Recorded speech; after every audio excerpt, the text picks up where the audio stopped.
Welcome back, friends. Hello, boys, girls, and MBs, and we are back on the Analyst Desk, the Command Center, to go through our first matchup. And of course, this is on Stream A, Stream B, don't you worry, we're going to get you covered right after we finish this introduction and talk about things over there for G2 versus Koi. So you can use both of your eyes to watch two games at once. How fun will that be? And see what puns our casters are making as we go. Hello, again, I'm Dominic, your host.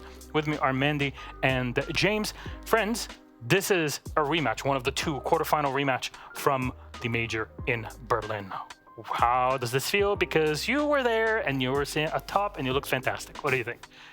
Yeah, I mean, for us, this was the game that we casted our first ever crowdcast together as well inside of Berlin. It was w7m, of course, and that was super exciting. That was a really chilling moment, I think, for the two of us. And so to be back and to be analyzing this first matchup has a special place in our heart. It's very exciting. Yeah, I think also because of the teams that we're playing as well. Like, we've been following Elevate for a long time throughout our own region, our experience casting Apex South. But on top of that, w7m was such an enticing prospect to start to get to know. And we had a great chat to them before casting their game and got to know them. And, you know, there's some lovely guys there, you know, don't lack for confidence, but neither do they lack for skill. There's a very good reason why they are the #1 ranked team in the world right now. And so I'm really keen to see how the #1 ranked team goes up against the number 15 ranked team in Elevate. You know, they only just scraped through into SI in the top 16. So let's talk about that #1 rated team in numbers. W7m, what do they look like?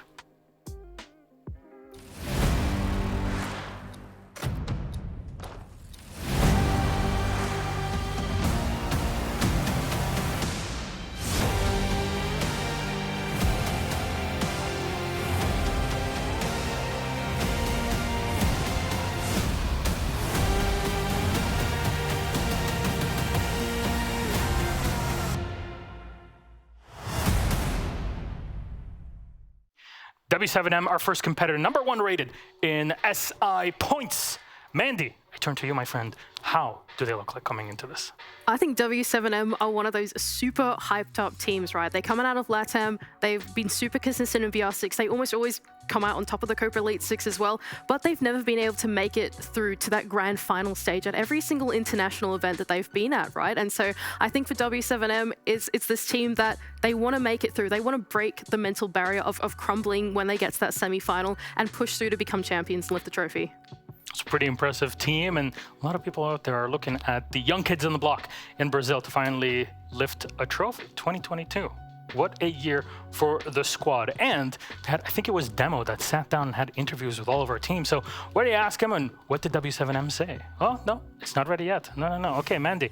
Well, thank you very much for that. But since we have a moment, James, what do you think about w7m? I like to describe w7m as the most hyped up team to never win a championship. And there's no better time to change that than right now in first place. On top of that, you know, they dominate BR6, they dominate the Brazilian region, except occasionally when it comes to those BO3s and those playoffs, they do struggle. They've never won an international event despite making it pretty deep. They always find themselves up against their nemesis, Team Liquid. All right, let's take a look at that interview and see what they have to say. My name is Julio. I am the support player for w7m.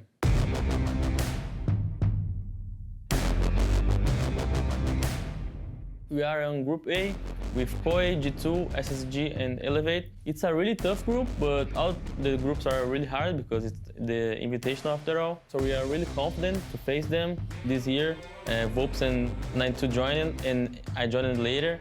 And it was a great year, you know, like first place in all the Brazilian splits, and we did good at major, so yeah, it was a major year for us. The preparation for the event is the same as always, like we practice a lot, doing a lot of strategic things. I think the expectations are really high. We almost won the majors, we got like 3, 4 place, and it's just small things that we improved, and I think now we are ready to get the title.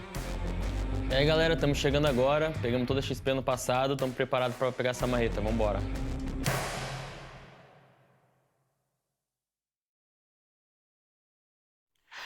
And that was w7m, and how excited they are to be here. Julio's been at quite a few invitationals at this point. Actually won one of them in Paris only, what, 1.5 years ago. So not bad, not too shabby. But I want to talk about their opponents, I guess, for a moment here.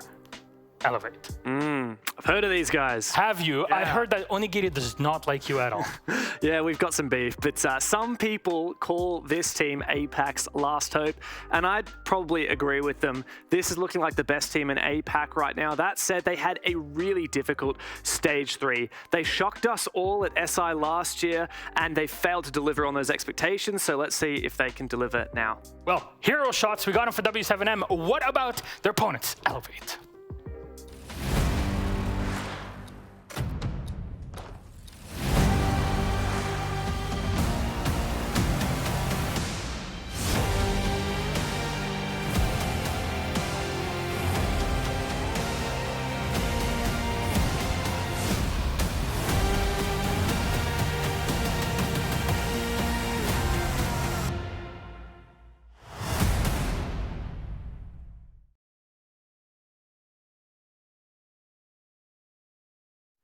Well, good thing we have our two APAC Southcasters to help us out with Elevate. James, you were talking about the squad and what they have to bring.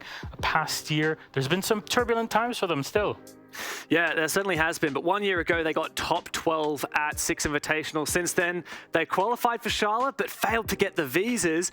They made it to Berlin and got eliminated by, here, W7M, and then they stumbled in Stage 3, and now they're looking to redeem themselves. Well, you sat down only a few days ago to talk to Elevate, so let's see what they had to say. My name is Onigiri. I'm from Team Elevate. My role is Flex. And everyone might know me as the kill record holder from the SR 2022.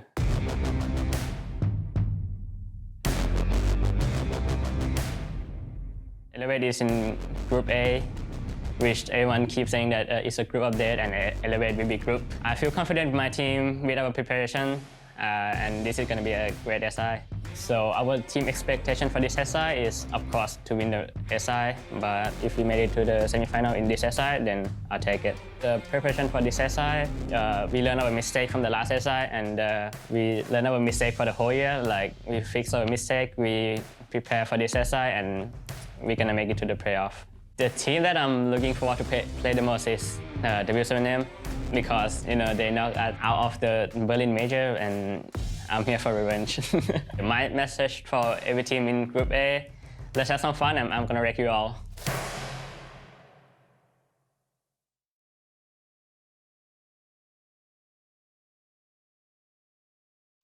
Let's have some fun, and I'm gonna wreck you all. That's some bold statements coming out from Elevate. Mandy, is there anything to support such massive claims? I actually think there is quite a lot going for Elevate. So Elevate, they're a very long-standing roster, right? The other two APAC teams, they've just recently made changes. Elevate are a roster that have actually been together for a very long time.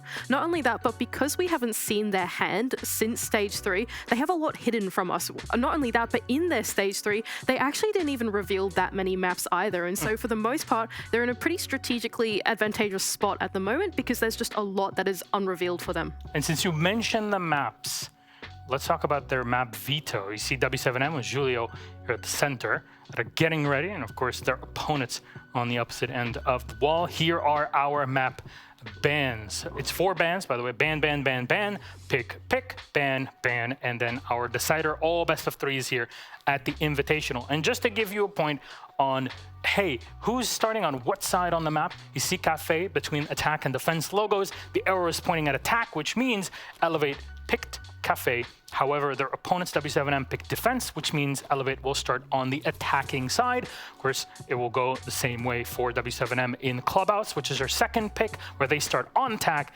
And finally, our decider is basically Elevate, who had that last ban, or at least W7M that had the last ban and took us to Oregon. Overall thoughts, because you're going in blind into this, Mandy, but James, you've had your own preparation for this. Does it align? Yeah, look, there are some things that make a lot of sense, and there are some things that are some curveballs, which I'm super keen to see. So just right off the bat, oh, it's gone now. But the first 2 bans were Border by Elevate and Bank by W7M. Now, these are maps that they won against each other the last time they played in Berlin, and also maps where the team that didn't ban it is on a massive winning winning streak on. So I think great decision to ban out those maps. When it comes to the picks, that's where we start to see things a little bit unusual. For me, Elevate not banning out Clubhouse is really strange. Clubhouse is Elevate's most banned map of all time, and they haven't played it since they got smashed by Cyclops on it 10 months ago.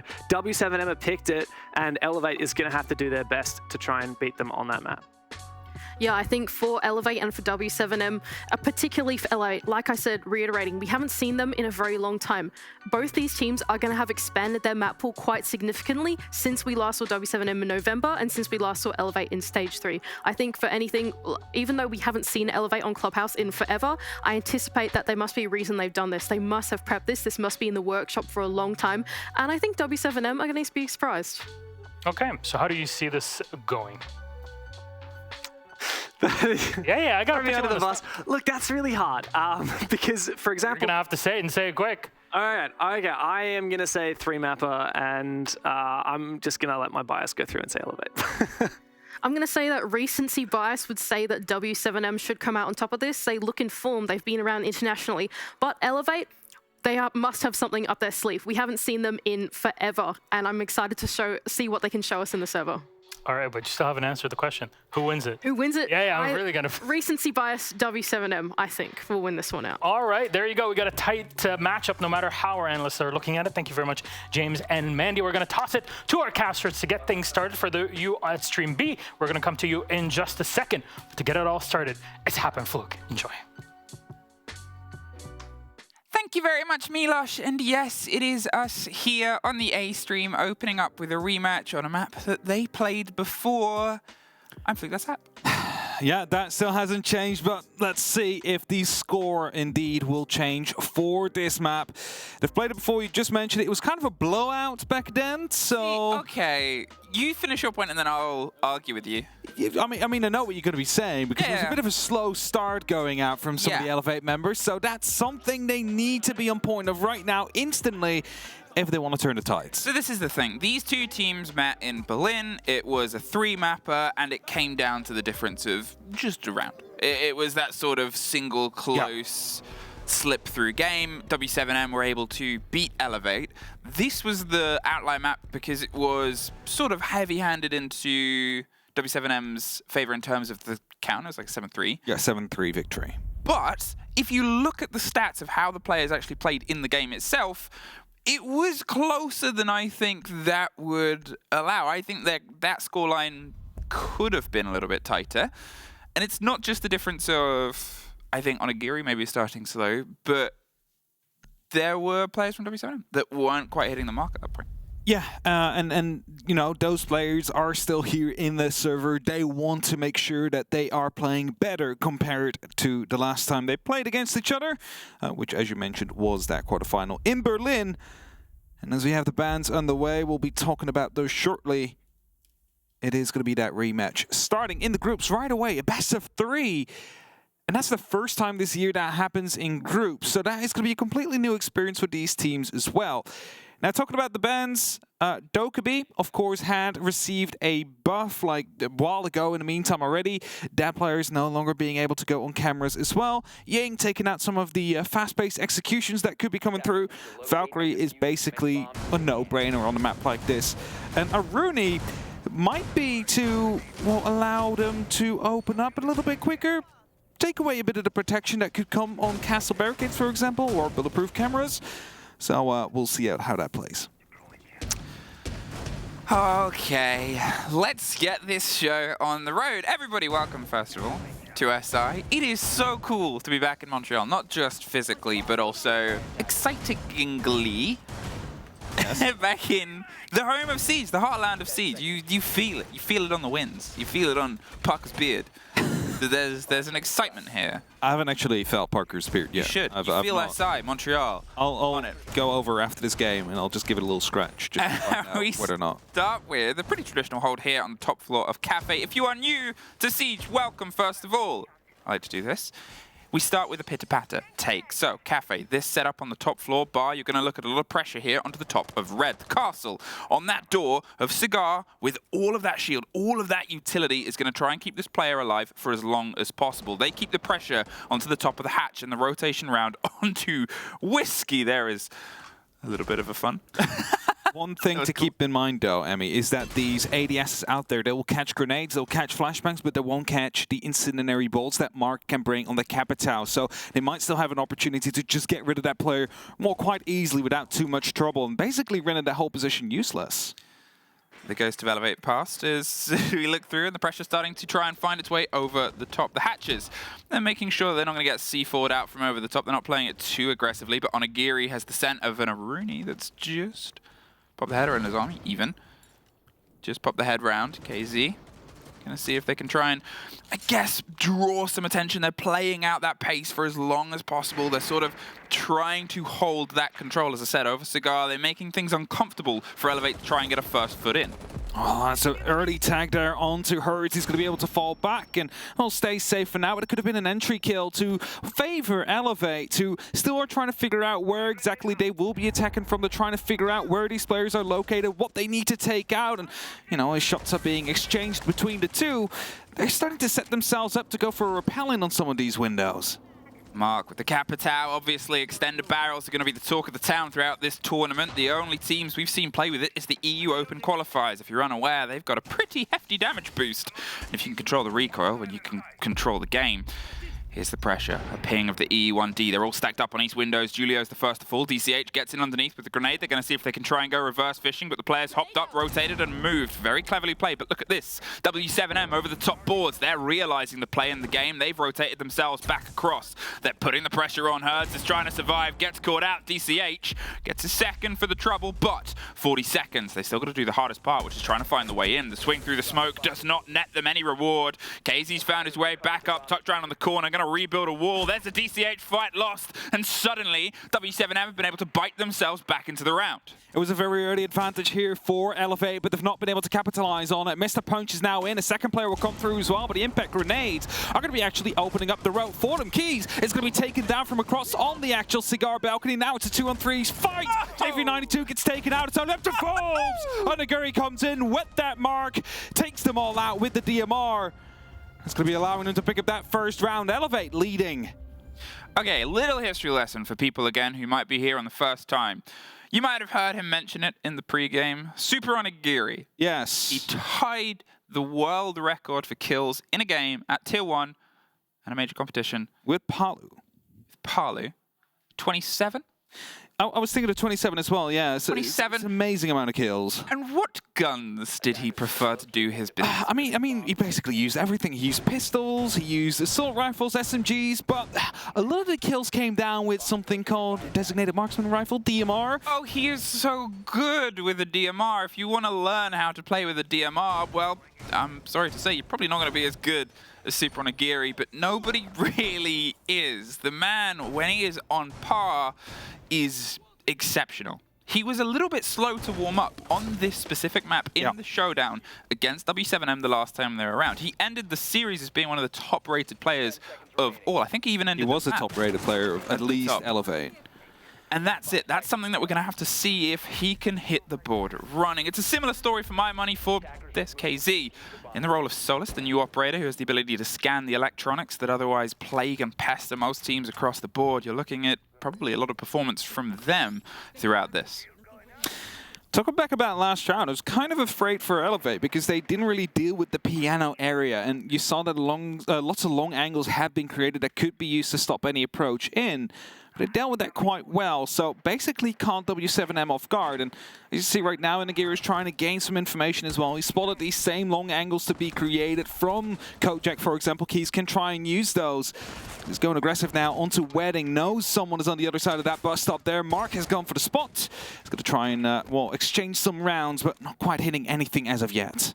Well, it was a slow burn at first before Elevate. They've said it themselves in that interview. They've also said it behind the scenes as this is the game that they wanted to win. This is the one that they've put a lot of time and prep into because they believe they should have and could have beat them in the previous. One or two different decisions might have come to different results. DCH, one or two different rounds, and he's got the entry on both times. A take there around into the backside of the bar. They're able to start opening up onto the bottom of white, put some pressure around the Flores drone. It's getting deep inside the site. Can it get its way around to that shield? Yes, it can, and that makes that position with the half-open wall and the freezer much more dangerous to play. Especially since there is no one anymore in VIP, so this gives free reign to DCH to just move up. He's going to be taking the stairs, can actually go for an elevated angle later on, but he's afraid that there may be someone still up on that first floor, going in for a bit of a later flank, potentially to come back down. And w7m now worried about all these different angles being explored. Sapper in as well from the window, so that means they are taking the bar under control as well. The entire east side of the map slowly falling into the hands of Elevate, whilst they're still knocking on the front door on the west, so they're really not giving up any aspects of this attack so far. But once again, we find ourselves getting closer and closer to this, the point of ingress. Trying to dig their way through onto the site with about a minute left. It was about 40 seconds last time, and they lost the first two. There's one off the board. And it's a bit quicker than before. DCH, once again, he's taken out, but there's Sapper with a quick response with a grenade. The flashes come through. Mr. Punch knows he's got to fight on the close swing, but it's JV92 that's covering the back end and catches out Sapper on the rotate. Mr. Punch caught out by the smoker Julio. The Echo drone feeds everything, and the kitchen sink develops, and JV92 is able to get a clean take there. They had enough of a lockdown there, and although there was a bit of early work by Elevate, unfortunately not enough. It's not going to be enough indeed, and that brings us to even. And whilst, again, you mentioned it, Elevate, they started off well. They got that first frag. They took the space in East instantly, right? They took the map in their own hands. They then rotated around. Solas, Hertz managed to go on a rotate, managed to find that kill before instantly being traded out. But that's when they started losing that control. That's when not every angle was being checked as thoroughly as it might have had to be if they wanted to find that success. And that brings us to equal. But it is, if you're an attacking team, 2 rounds, you can be, well, I wouldn't say content yet, but you can be happy with that result. If you find 3, you're finding yourself in a good spot, especially as Elevate, you know, was only able to get 3 rounds the last time these two teams met. And there's a lot of potential that we're seeing from the roster so far. They're sharp at the start of these attacks. They need to make sure they convert these opening kills into bigger advantages, though.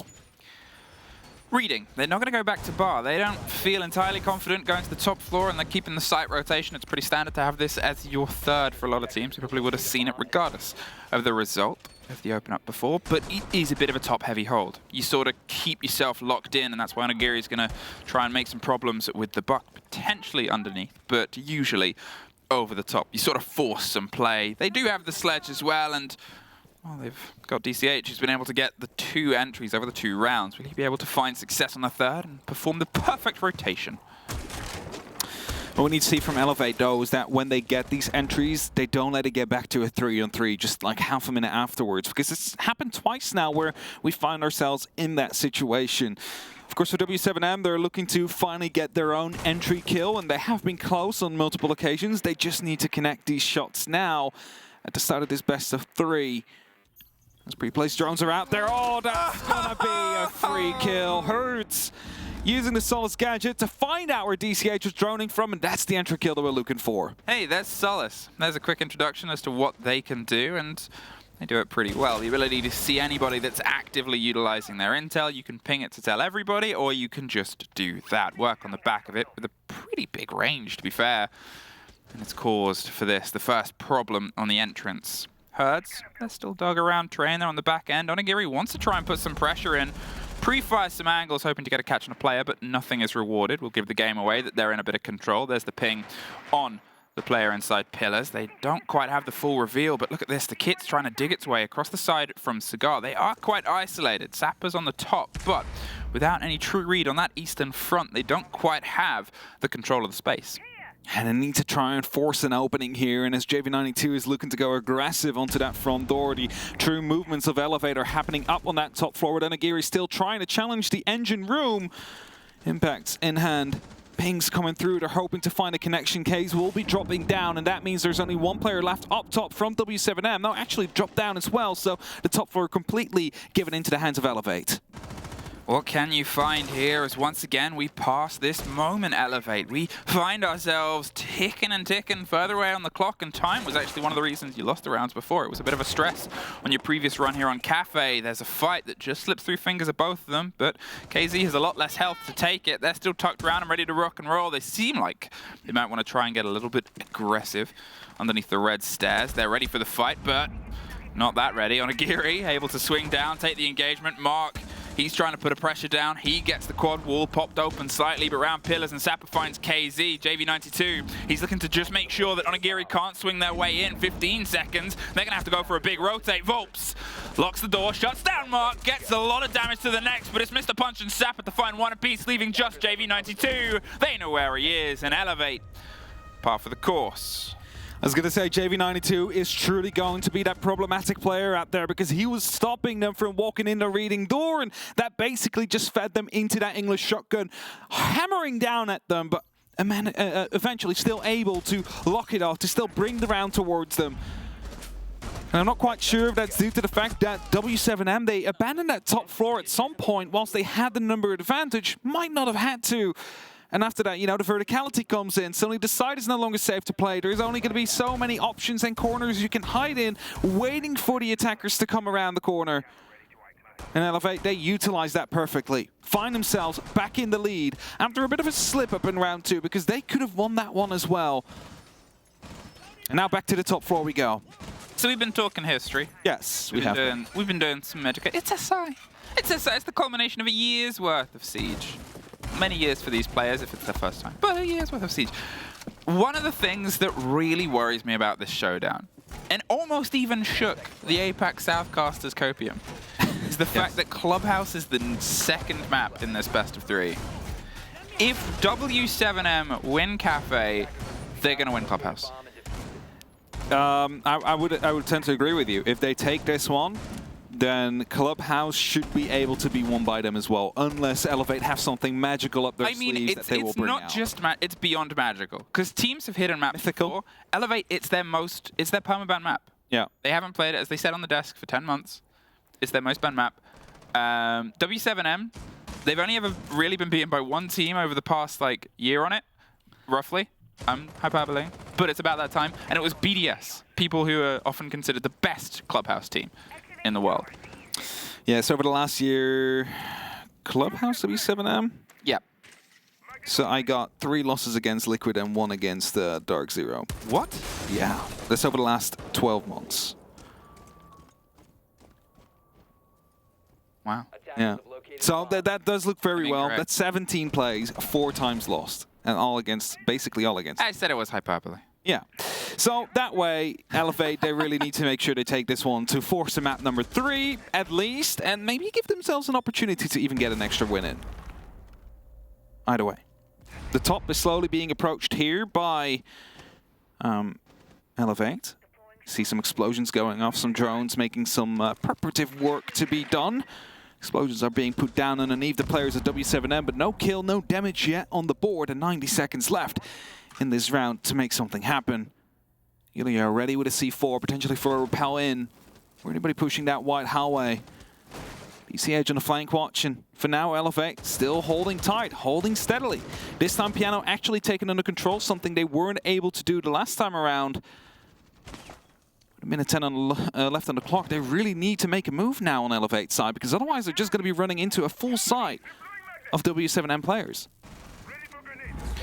Mr. Punch hasn't really been able to get the full roll out from the back end. It's tricky to get the take onto the players. They're sort of holding themselves as the anvil, and the hammer needs to hit from the opposite side. But the longer you're here, the more there is a danger of this. You can see the player lurking not too far away. They have an awareness, but a caution has to be paid. Sapper taken off the board. The opener goes to the favor of w7m, playing the pixel corner. They're hoping to get the swing there deep onto the players that have dropped. This is a more traditional take, but they've been allowed to have it. Ossa, they're going to set themselves with the swing round, and KZ is going to see if he can be the response to try and stop it on the opposite side. They cannot quite find the bite onto w7m, and with 20 seconds, they've really got to try and turn push into shove. The reveal of a player watching them. There's the second bit. Volps gets one. They're going to swing themselves a bit round. Herd's able to find one more. 15 seconds. One of the players isn't even in the building yet. There's at least the take. There's a response. It's going to be a drop on to a skylight. Oh, not even that. W7M lock them out on the top of the bar. Well, let's go for like a plan behind the Oster shield, not really working out. Player retaking piano, basically locks that all off. So important movement from Keys coming through there.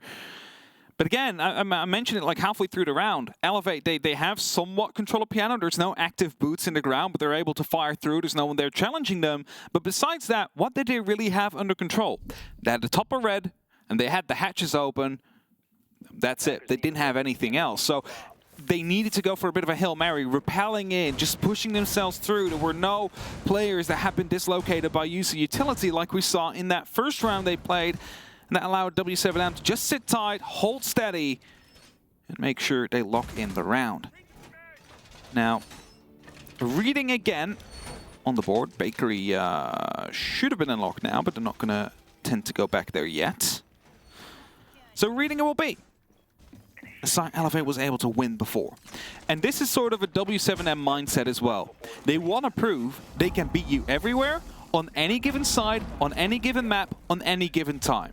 This is a risk for me. This is the thing about w7m that I'm glad, because obviously one of the things that is a difference between the last time these two teams met is Julio. Julio was not on the roster. It was the previous IGL, GDN. And what Julio's added to this team is just a sense of calm, a sense of a little bit more calm. We saw it in Jönköping. We have seen a bit of the growth on the side of w7m where, you know, if you want to try and beat everybody on their best map, fine, but it's exhausting. And this is a marathon. You're playing a best-of-3 series every single day, and we see it from w7m. They start every tournament massive. They beat everybody. They almost beat everybody at 2 majors concurrently. There was only 2 maps that they dropped to non-Latin American teams. One of them was to Elevate, one of them was to Wolves across the time. And that's that sort of thing here, where you're looking at them now and sort of going, lads, you can pull a little bit more close to your chest. Bring it out on the bigger stage. I mean, they also pull that out of Onigiri's chest, take him off from the drop from the window. It's going to be a good entry here. They did manage to find the entry the last time as well. We went to reading. Back then, Elevate somehow able to basically slip themselves in after the top floor was given to them. So what I'm hoping to see is that w7m is not going to be abandoning this top floor as quickly. Actually put up a bit of a fight. You have the man advantage right now. Make sure you make them pay for trying to take it, because when they did, that's when the verticality came in. And as Mr. Punch now comes through as well, he's hoping to equalize the score, but JV92 in the way with a P90. Yeah, just in the right place there, JV92. They could get the rotate round to dig in on the corner and make sure that they could strike when the iron was hot and the time was correct. What can you do now, Elevate? It seems like w7m is starting to warm into this fight. They're more than happy to greet you face first. That grenade over the top and the bullets follow up. He gets downed and dropped by the second, but it's a 2 versus 4. They still have the ability to try and hold themselves in. How can you sort of pinch and pull the players away? And how can you do it when you're the only one left? Caught out from the long angle. As you said before, the last time we were here, they gave up the top floor.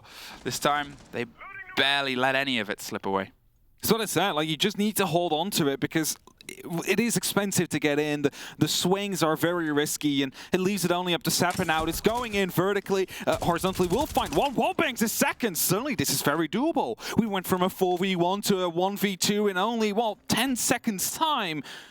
And now the last remaining players are going to try and collapse around his position. He gets some pings. He knows what one of these players is. All he needs to do is find another wallbang as he's coming around the corner. Is he aware of the situation and the position of Fulps on the Wamai? Because then it will be a one-on-one with 15 seconds. Opens up the door, knows where the player is right now. He needs to swing in. A grenade gets pulled out to dislocate him. He's going to find that shot as well. 10 seconds left on the clock. A grenade gets tossed in wildly, but that's not going to be finding anybody. He's hurried side to side with a shotgun, swinging out for the final kill, bringing w7m the round, but that got way too close for comfort. I think that was it as well there, and you can sort of see they're like, okay, you know, they had the hot pings, they knew when the player was coming around the corner. They could have just tucked tail and hidden away there at the end, and they would have been able to win it out as well. The goo mines were in foot. It was not an impossible task, but it was close to, and it would have had to be a 4K clutch. Elevate have taken their time out. They're going to slow the pace. They're going to try and bring themselves back round here. They're sort of letting things slip away from them. They're letting w7m have some momentum and stopping that. And that's the sort of trade-off that we saw, because at the start of the game, it was back and forth. It was quite bloody. The game opened on a 3K from the push from Onigiri there. And ever since then, it seems like, as we said, w7m have had a bit more awareness of what's coming through against them. Yeah, they definitely had the awareness of what's been happening. Just a little slip up on the reading, and every other thing they've been able to hold on to quite well. And we're headed back towards the kitchen. A side that Elevate was not able to win on the second round. Even though they did get an entry, and then they did get the trade right after they lost it, and, you know, they were in the advantage, but they just forgot to check all the angles and basically found themselves outmanned, outgunned in the end. This might turn out to be about to say it. You see a blitz, you wait for it to get locked in. Obviously, if you're unaware and you're sort of coming from more of a casual viewpoint, you can repick attackers up to a certain point before you'll hear a cool audio pulse. It's a couple of seconds. Yeah. So they might not stick it. You can obviously see 2 have already changed. The Iana to the Iana. Huge change. That's a huge change. Huge honestly. change. Nomad to the Capitao. It could be something fast and dangerous. On Agiri, I'm not going to say they're known for being a blitz main, but they're known for being good with the gun. Oh, there it is. Last second, 2 Last second. This is why. This is why you talk about this. What I will talk about as well is Solus. So far, I mean, it's been a roaring success here for w7m. There's definitely been a lot of information that's been gathered, and of course we basically only really saw the 1 kill on DCH on the window, but besides that, been spotting out drones, been figuring out where the attack has been coming from, has been finding out where players are as well, generally. But this is a very quick entry, by the way, from the Monty. Already inside, the door opened up. They could go for a very quick plant attempt here because who's there? There's only 2 players actually in the side. The other 2 are going to be playing from above using the verticality, and that's going to be the main issue here for Elevate. They need to circumvent that. And you do that either by opening up the wall or by sending someone up to the top floor to try and deal with them. Either of those 2 things need to happen before they can actually get a plan down. Yeah, if you ever wondered why you always see teams sort of go for that pitter-patter at the top, it's because of that. Those angles, those openers means that the hard push will generally just fail. They have a full watch. It's tricky to get the angle first. They're going for some long-range destruction onto that bulletproof. The couple of frost mats just tucked over is quite clever, but I think the edge of a mute jammer just caught that one. So the Monty steps in, can call everything that they see is just passing over the intel of the players above. They're still opening up the angles, and until they're pressured, they're free to do as they like. Still the top floor, you see some barricades being tossed up here to provide some extra security. Now players of Elevate are starting to deal with that by opening up the windows from the outside on that balcony. You see Mark repelled up there on the back. You see DCH ready to ascend the stairs to combine and, well, basically pinch them together so the Monty can start to walk in, so the Monty can actually try and get that plan down, because those 2 players up on the top floor, that is all that is holding w7m in a safe space right now. That's stopping Elevate from moving in. They still have the long angle on the back of the heavy train machinery. They still got the watch there, and they need something to happen here. Elevate, they're still prepping up and setting up. What are you trying to find on the top there? Nothing. But they still have the top control. That's the big sort of break here. There's a C4 ready. There's a grenade. Just bounced close. They're going for the plant. The swing comes through. They move the player off the plant. That is such an important moment, but they do get caught elsewhere. Volps, he's now stuck in on the corner. They couldn't quite get the kit to land entirely on the floor. They're going to see if they can re-get some control. There's a push coming around on Sapper down the corridor, but do they know that they're being watched? No, they're able to just get caught there. I thought they'd be able to slip their way around. They're fine, Mr. Punch on the swing here. Elevate, they went for something on a 3-2-1 count, but it's turned into a little bit more of a knockout here. Mark is the only one left. Frostmat 2.5. It's unfortunate. I mean, the thing is, Elevate did what they needed to do there. They had the player up on the top floor. They stopped those players out there, but the lack of insight of the fact that someone was still in coat, no one able to deal with that. That's your Monty taken out. That's the diffuser suddenly dropped, and everything just went kind of south from that point onwards. DCH winning that gunfight. That is what basically created the panic up to the top, which would have allowed them to move in from below. But again, Kojak being the decisive factor there. And Elevate not being aware of it. There was a big moment there, which we just got a replay of. Yes. Which was that the other player on the second story did not budge when the pressure came through. Volps. They were able to lock down, get that shotgun kill, stop the kit going down, and stop that play. They sort of hoped that they could get it based on the width of the swing there as well. The grenade was for the sudden idea. They wanted to shake the sort of metal of anybody that was up there. Luckily, the one who needed to be there for W7M did not move, and now they have this. A 2-round advantage onto their attacks, onto Kafe. It can sort of, you know, wind its way back and forth, but Elevate, they've slowed down a little, and that's a bit of a worry. As the last 4 opening kills all have gone in favor of W7M, only one of them they haven't been able to convert. Oh, there's that. And as to talk about it, you know, it's just Onigiri going out from a window, deciding to take down Hertz, bringing it back into Elevate's court. And that is going to be their entry kill that they would love to convert into a round to at least have those 3 rounds on the board, which was also the most they got in the last time they met on Kafe. So Mr. Punch active below as well in the garage, hoping to go for someone on the repellent south, but there's no one there really, so as soon as he will find out, he'll probably will go back up to the side and start playing it that way. W7M, they're just playing that drone game. They're just trying to figure out where these players are, where Elevate is set up. There's cameras, there's shields all set up. They need to deal with that. They cannot just jump in. Look at this from DCH. He's sort of waiting and hoping for a fight. They have his army barricade. You'll see a lot of her played, and you might see a lot of her banned throughout this tournament. The Architect allows teams to really redevelop holes and sites, and you wouldn't be able to play that with that much aggression, but it buys some space to swing around. Volps, he's still trying to get his route through. They got that bulletproof, and now they got themselves inside. Cigar on the opposite side of a shield puts the pressure onto DCH, tries to swing into the next, but they know that they're just tucked around a little bit too deep to make the risk worth it. A minute 20 though, and a rotate round on the back. Does it get the connection? No! Mr. Punch got Volps within an inch of death, but unfortunately could not quite get it. And that is a great response.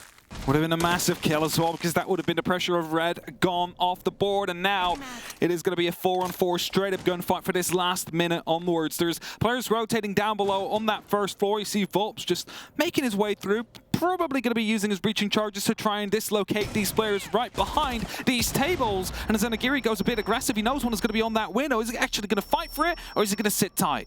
He's trying to do something based around the player underneath him. He's looking to survive. DCH is able to buy them a second of safety, 40 seconds, and Volps is back on top of Red, slow creeping their way up. There's a player tucked onto the shield. They heard the ping. They take the fight. And thankfully, they were quite injured from before. Julio, he's going to put down the smokes and the pressure over the top. 30 seconds. Wants to see if they can try and rock the player that's tucked in. DCH is still watching, but there goes Julio. There leaves just JV92. Has to recollect the kit. And well, if I said Elevate seemed like they'd lost a bit of confidence here. The swings and responses have been much better. There's a take, then there's one. Mark, with a gun that doesn't really see the biggest stretch. No, the Caritas doesn't really...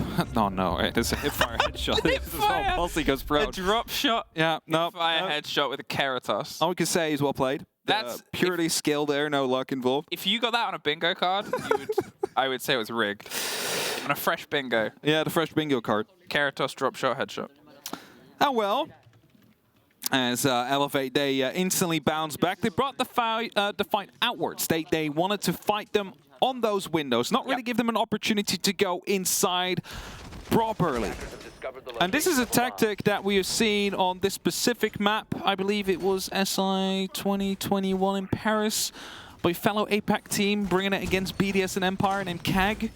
Worked quite well for them. Didn't eventually win it, but if you go for those spawn peaks, if you just keep them at the windows, there's not really much they can do from that top floor. And that's why Elevate kind of pulled out of the books here and managed to find himself an extra round, putting them on 3. Still a way to go to the win. Still 1 away from tying it up. Is that a Grim? That is a Grim. Oh, come on, stick the Grim. Stick the Grim. It seemed... We got a Grim! Okay, well, that is not the most common thing. One of the things that's changed it is the fact that extended barrel. We talked about it a little bit before. Hey, Hap, how much more damage does that give you? I believe that gives you a certain modifier of 15% extra damage per shot. Wow. And you're putting that in a fast operator. You're putting the pressure down. Not enough. Oh, no! Please survive. I want the Grim to get 1 kill and no, they're hunting him. Bees. They're aware. I want some bees! Oh, they're hoping somebody comes. They've got him as bait at the minute. Yeah, they're definitely baiting this. There's the pickup. I really want a B kill. Start firing DCH. No. Oh, he's getting out of there. He thinks maybe his goose was a little bit cooked and he's pulled back. Okay, as we were saying, the extended barrel, it's going to bring him a little bit more into the play. He's not going to be common, but he is going to be more common than the 0 that he was played before. I mean, 1 is more than 0. That you are 100% correct. Unless he's played in the other game, I think this is the first major appearance. Would dare to do to say that it hasn't been played yet so far. So this could very well be the first Grim play, and almost instantly got spawn peaked. So far going quite well. Herds was as well. It's worth saying. Yeah. Onigiri, in the excitement of Grim, Herds was caught out once again by Onigiri peering out of a window and taking the head off of a player. If you're talking aggression, Elevator bringing it. Yeah, and this is what I was saying, right? It works quite well keeping them outside of the building, because as soon as they get in, they can start doing this. Get these grenades close around the corner. That one just got caught off by the wall there. Not dealing too much damage, but Elevate still have the entry. That is what they're working with here, and 80 seconds left on the clock. A lot of verticality is starting to come through from w7m, but it's going to be enough to truly stop them as they go through. Now, that's the first bees. He's going to be keeping DCH stuck in place. He cannot move or he will be spotted. But they might have actually thought that it's going to be clear now because the bees are out there, not realizing that DCH is just in the corner where the bees can't reach. Oh, rebuilding the roof, but KZ doesn't care. I'm going to say that's the first confirmed kill of Grim ever. It's not, but it's definitely a start. Finds one, finds a big one in Onigiri, brings the balance back, but if I'm going to talk about time, 40 seconds. What I will say with w7m is they've done this, a lot more vertical control. They knew how important it was in that final round that we saw it locked off and entirely slowed down the push, but can they try and utilize it for their own effect now that they've done the busy work of getting rid of it? He's looking for the long firefight. They have the Capital bolts that have forced some movement. This is a site where you drive that. You want to try and push them back, get yourself a little pocket behind the hefty serving stations inside the middle and this little chassis. But Sapper with the swing round just onto Prep gets one. They have to pull away the Capital. They're caught elsewhere. They're rotating background, but they're inside the site now and they're able to take care of it. And on the backside, missed the punch. He's in a close consideration here. Gets one. They're waiting for the timer to tick. They're looking for the planter. They know where it is. They're all out of time. JV wins one. Looks for the second. The kick goes down. Just misses out. JV does not, though. You might have heard the screams there from w7m because that was a very close round. The initial almost double spawn P kill came through. Then you have the ring around the Rosie with the smoke stopping the defuse for the first attempt. And then they still managed to clutch it out in the end. w7m, well done there. Muscled themselves through. As you see it in the replay. Massive from JV92 taking down the first, and unfortunate. Closer in the smoke than he might have thought on the side of Elevate. Otherwise, that could have been the end there. Either way, 5-3. w7m not refusing to give up more rounds, and it seems like another Grim might be brought. Now, of course, there's still 30 seconds of big time. And we didn't really see the bees. There we go. It's going to be a twitch. Some bees. Well, we saw some bees. Just some bees. Not what we want to see from the bees. No. They're robot bees. For anyone that's worried, no real bees were harmed. Yeah, no real bees were harmed. It's the thing about like when people are like, oh, I would like a, you know, I want to see a canine operator. I'm like, I don't want to shoot a dog. What about a robot dog? Robot dog would be cool. I want to see robot bees, robot dogs. I want a robot bear operator, like Robot a bear. Yeah. Cyborg Milosh. w7m. They stop what could have turned into a bit of a roll here, but will they do this? They lost the opening engagements the last 2 times. Onigiri with Maestro at the bottom of Why not? White. I mean, it's a hell of a gun, but he is not a quick man. And now he's going to see if he can try and slip his way. They're already going up to White window. You can see they wanted to put some pressure down behind him. No, they're rotating off. They're making him a bit concerned. And he's been able to slip his way back into sight, but still, I mean, if you're roaming Maestro... There's nothing wrong with that. You know, only the cameras can no longer be used if you die, but, you know, the man has had 2 entry kills in the last 2 rounds, so he just decided to go for another one, attemptedly. But for now, w7m focusing on taking down that top floor, I believe. Smokes, however, already coming in onto the rotation and to the actual side. Are they going to go for a plant attempt there? Because there's a lot of track stingers going through as well. I mean, that's it. Herd's able to take care of one. We've seen these teams play these quick plants from underneath, especially when you have that quick zip in the pocket of Volps, but instead they're going from the top down. There's nobody that's instantly moving behind it, though. The kit is still quite far away. The pressure's instead going to see if it can pitter-patter itself across the top. Mr. Punch is the only backline player left, and he is not getting through to the hatch at this point. If they're aware of this, it'll be an easy quick pickup. DCH suffers. Volps with a quick movement. Are they aware of Mr. Punch? Is one of my favorite games to play, and he's got to do something soon. A minute 20 and Onagiri. Well, this is an execution, and that's one that we just witnessed. But Mr. Punch again, he might still be able to get some. No! They knew for those at home, and that suddenly puts them in pretty good control here. They have that vertical. They have themselves tucked in. They have the head of one and a flawless to push themselves onto map point. I'm just going to say it in case you didn't notice. That was a supernova. Yeah, that was a supernova. Oh, no. Maru, just rushing through. I already heard it earlier on, just creating extra lines of sight, you know, as you're going through it and take the fights with the SMG-11. Either way, 6-3. And it seems like history might be repeating itself as we find ourselves, as mentioned, at match point, or map point rather, because it is a best of 3. Again, here on Kafe. Unless Elevate can throw something in right now to stop them from doing that. But that last round, that was dominating from w7m. There's no other way to describe it. There was nothing they could do. They're basically ahead of every single move that Elevate wanted to make because, you know, first of all, Onagiri wants to go for a spawn peek because he's done that in the last 3 rounds. He does. They drone him out. He needs to move back up. No, Grim. We're not having it yet. I'm so excited because I know that it stresses out analysts. What, the repicks or? No, Grim. Oh, Grim. So how will we explain this to the public? Yeah, it's like, how do you break down Grim's success at the minute? It was an extended barrel. Talking of, there's one put in the pocket of Capitao. Capitao is going to see a massive resurgence this tournament. Yeah, wasn't it a 2-shot on 3 speed? Yeah. So this is the thing. So there's about 5 guns now in the game with an extended barrel that can two-shot body shot. It's an extended barrel doesn't seem like it. No, this is just a flash hider, I think, that's on JB92 as well. I'm still going to finish the point. Yeah, that's fine. I still think it's going to come to fruition. Capitao's always been a good operator. I love Capitao. Love the power. Oh, what? Oh, no! Oh, that's red. How did medics know to be observing that? They make a sacrifice every morning to know what this is. Medics is observing. Wonderful medics. Shout out to medics, Easy and Sano. Going to do a lot of work over this tournament as our 3 wonderful observers, but still, I think we're going to see a lot more. There's Mr. Punch. He punches out 1. Able to take care of Volps, a player who had a really big effect in the run previously at the Major at Berlin that we saw from Elevate, and I really want to see them come into their own here at SI. It's their first time, Mr. Punch and Mark, sort of playing on this stage. w7m droned the garage the last round, but it didn't decide to drone it this time, and that leads to Mr. Punch instantly being able to fight back. Brings us to that 4-4. Suddenly w7m, they don't really have that clear route anymore that they might have had before to the victory in this round. Piano is looking to come up next, but Mark takes down Hertz, and that is definitely going to be making it a bit more difficult. Jumps out, gets himself back in to the mining room, and now Piano is no longer contested by any of the members from Elevate onto that top floor. Will that be problematic? I don't think it will be, because the castle barricades are still out there, so they don't really have anything in control as Keys finally finds Mark. Oh, they're close to a fight, and they somehow drop it. Oh, no.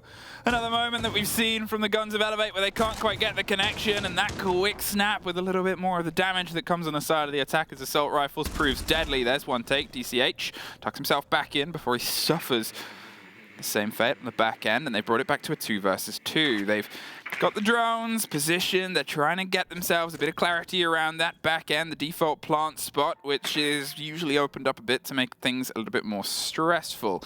So if they can try and find some safety in a corner. However, with the way the angles are set up, you can see that they're having to do a lot of work and utilize truly all the time that they have left. They still have the 2 can openers, can open a bit of width over the top of Whiskey if they want, as they are doing right now, to give themselves a little bit more wiggle room. They might even open up a wall onto the site itself to sort of force out Freezer.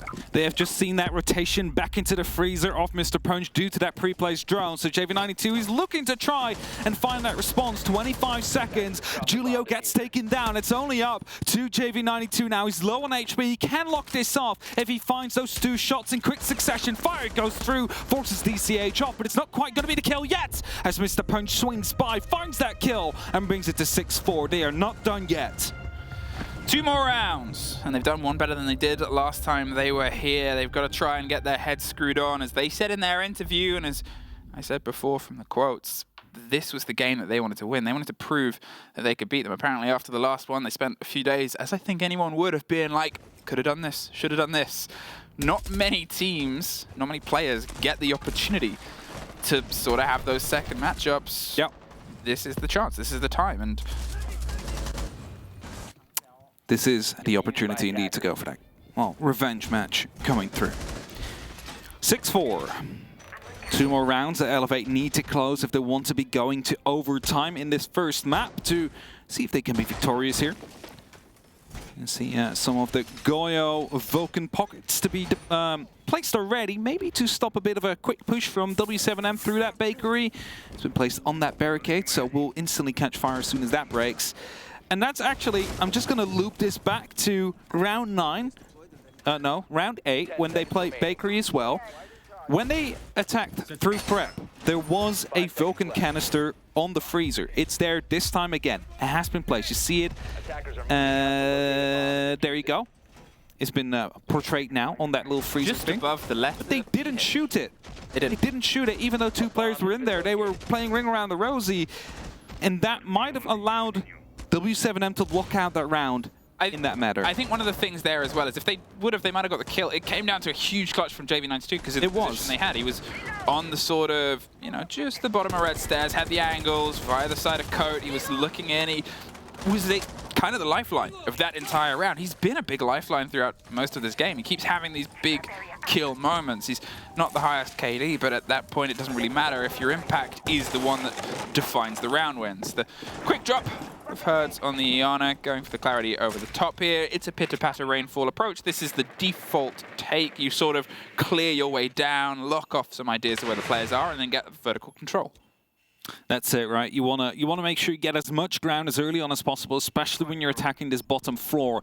Verticality is crucial, but if you look at that little light out there, there is a bleeping C4. Cheeky pre-place. A little bit of a pre-placed explosive that they are waiting to blow up as soon as they hear the noise. And there is definitely players close by, but the cue they're waiting for is going to be the start of verticality. And that is a sledgehammer. And guess who that is? It is going to be Sledge. If he starts opening up, that might be an instant kill coming through.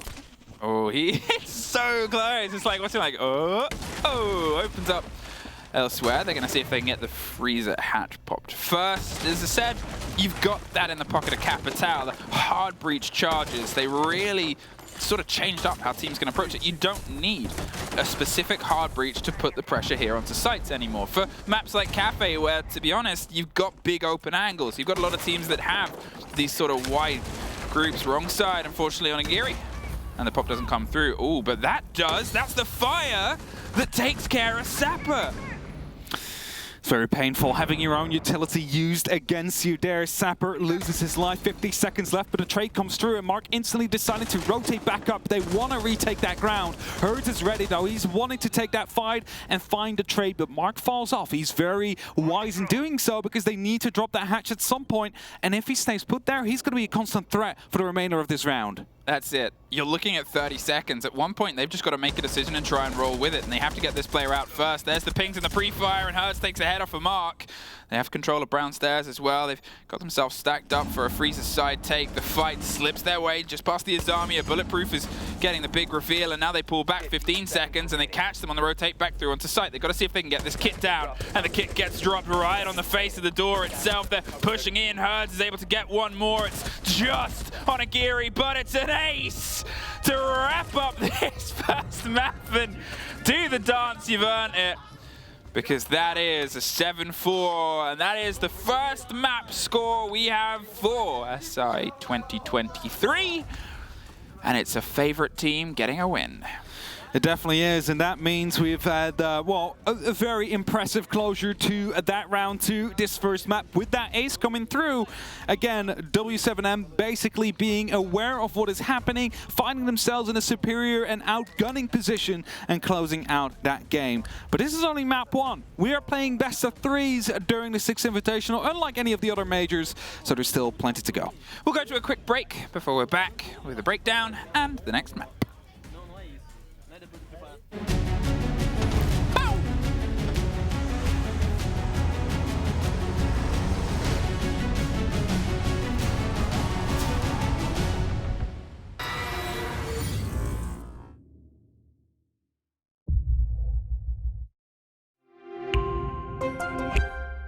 I'm Nicholas Morton, but you know me as Pingu. I'm a 2-time Rainbow Six Siege World Champion and former top Rainbow Six Siege player in Pro League. Welcome to my Siege Ranked Bootcamp. We're talking 20 seconds left on the clock, you got the diffuser in hand, what do you do? Play the way that you're comfortable with, because you have confidence when you're in this position, that is when you're gonna be at your very best. Good luck.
welcome back here in what is the wake of Kafe Dostoyevsky. It was the first map. It was Elevate's pick, and it was W7M's to take. They are now 2-0 in Cafes against Elevate, and they are set up to maybe 2-0 this as they go into theirs, Clubhouse.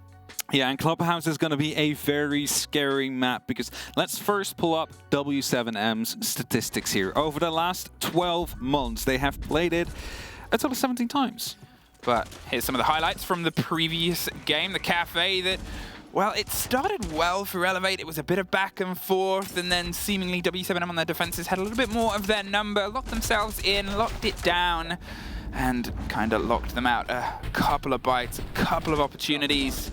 But unfortunately, the guns of Elevate were a little bit slower to get up to the pace. There were those moments where we saw a great flank coming that just did not quite have the right finish.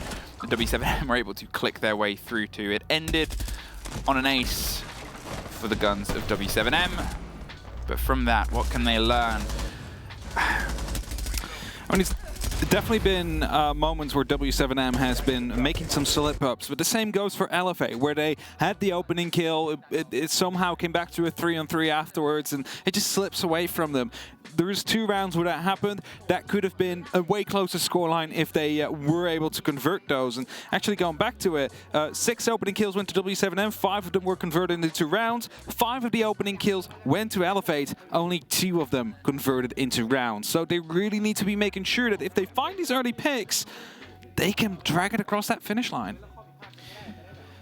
I mean, it was always a risk. As soon as this ban phase came through, you were like, this is a risk. Yes. Elevate. This is a huge risk. You're not only going back to the map that generally lost the worst against their opponents. Okay, sometimes a rematch is one where you've learned stuff. You learn a little bit, but a little bit, unfortunately, wasn't quite enough. You're up against a different W7M. You're up in terms of there's a player change, they've had Julio, and it's also the first day. What W7M are really good at, if you haven't had the opportunity to watch them over either Berlin or Jönköping, or even a little bit of Charlotte, but it was sort of with an asterisk because of the unfortunate visa situation, they are so good at groups. They are unbeaten in one of their groups runs. Best of ones in a different biscuit, but at the same time, it's something where at the start of a tournament, they're usually at their strongest, and then they sort of peter out with their energy, which is where they were faced against Elevate last time. Yeah, and before we head into this second map, I'm just going to be pulling up the stats for you. You know what? Actually, I'm going to start off with Elevate. They've banned it 27 times. It was a permaban up until now. There's no 2 ways about it. They've actually won it once against BDS the past year, but they've lost it 4 times in terms of statistics there. If we look at W7M, it's been banned against them for 30 times, which already tells you a lot. And they've played it 17 times, winning 13 of those 17 times. I misspoke earlier. Obviously, I said, but BDS beat them 7-5 on it. It's very close. And BDS is one of the best. So that was the thing, because I remember they were saying very openly, we want to beat BDS. BDS are, for a lot of people's money, one of the best, if not the best. Could very well be Clubhouse team in the world. They proved that at Jönköping, where they played against W7M on that. But still, only 4 losses over the year. I'm still going to say I think it's only really 1 over the past 6 months. Could very well be. I mean, 3 of those losses over the year was also against Team Liquid, right? And they've won it another 3 times against them. So it's a really back and forth in that matter. But without further ado, let's get inside of Clubhouse. Polls speak for themselves. 67% of you back at home believe that W7M is going to be taking this victory here. Statistics would agree with you. As we start off with the bans, it is the Maverick gone first. And this is always a bit of a thing on Clubhouse, like which operators are going to be banned. Are we going to see a lot of Heartbreach bans? Are we going to see Thatcher banned? Or are we just going to leave everything open? Because it shapes whether or not it becomes an attacking or defensive side. You've gaslit me. What have I done? W7M did beat BDS. When? You're reading your chart wrong. I'm reading it. Yeah, I'm reading it wrong. You made me doubt myself. I was right. I'm sorry. I was right. I can't believe you've done this, Hap. I'm sorry. You're supposed to be a stat genius. I can't read. Ignore everything I just said to try and apologize for a mistake I did not make. It was Hap's mistake. Back to the bans. You see that Montaigne ban? I'm thinking it's a target. Yes, they did. Clubhouse. They did. They did beat one of the best teams in the world on Clubhouse. W7M are a scary Clubhouse force. Which even reinforces all the points we've just made. I just want everyone to know I was right. That's fine. It's okay. I'm sorry. I cannot read. Hey, we're on Clubhouse. W7m on this map. And Church and Arsenal is where we are going to start. Soulless, once again, they were in all over the shop on the previous map, and I expect that to continue here. Both teams use them very well. We even saw a great take on the read of somebody on their drones and the camera. But different map, different play space, a little more width and a lot more Clubhouse.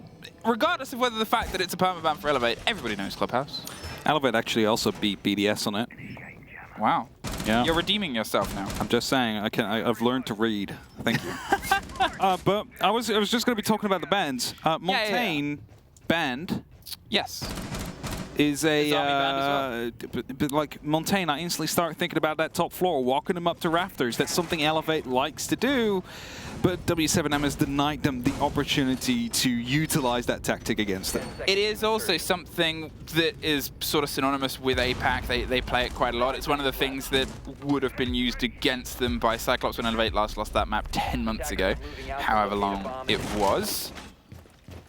So it's something where they're limiting the play. The Azami removal as well, I think it's fair enough. I think you could see that W7m were sort of a little bit troubled. Not entirely, obviously, they won the map out, but it slowed them down more than they would like. So get rid of the Azami, force Elevate to have to play without her. It's an operator that they obviously love. And well, 30 seconds have passed.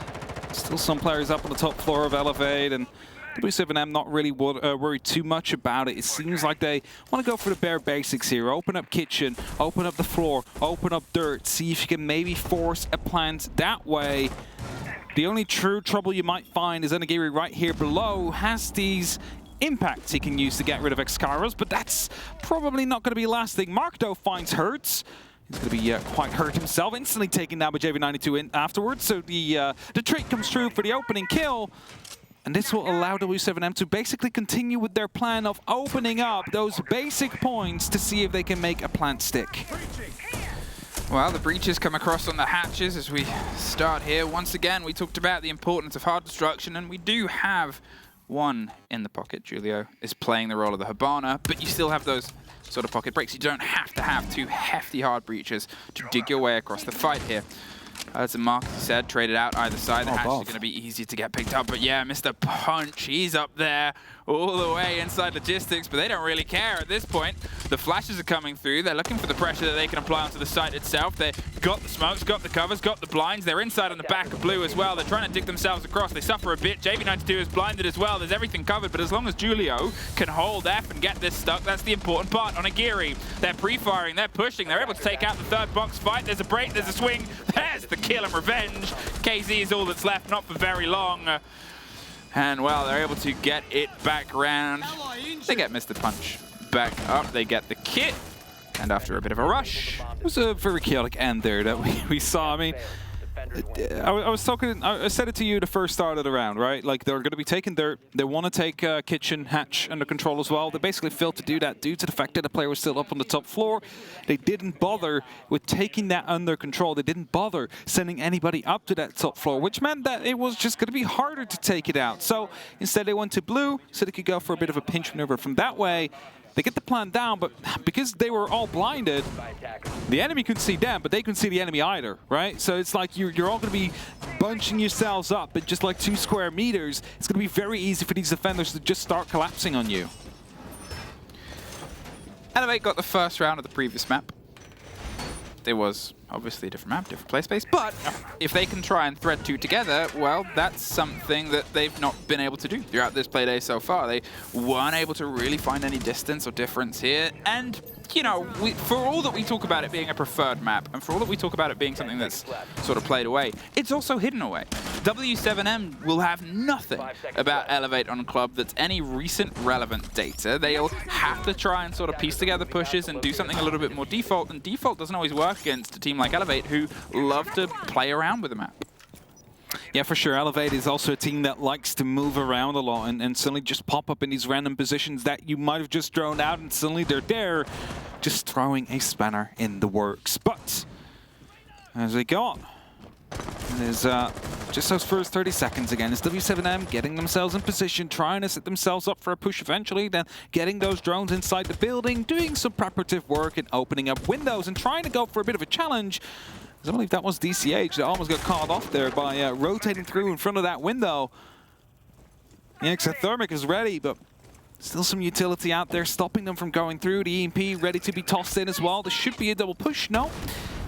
Just the bare opening. No electricity there, so they can all just fall off because that wall's been opened up. Yeah, just making sure that nobody's there to try and trick and play against the wall with the stun. It's a pretty standard way of getting that broken open, and there's the pressure that comes from the range of the Selmas.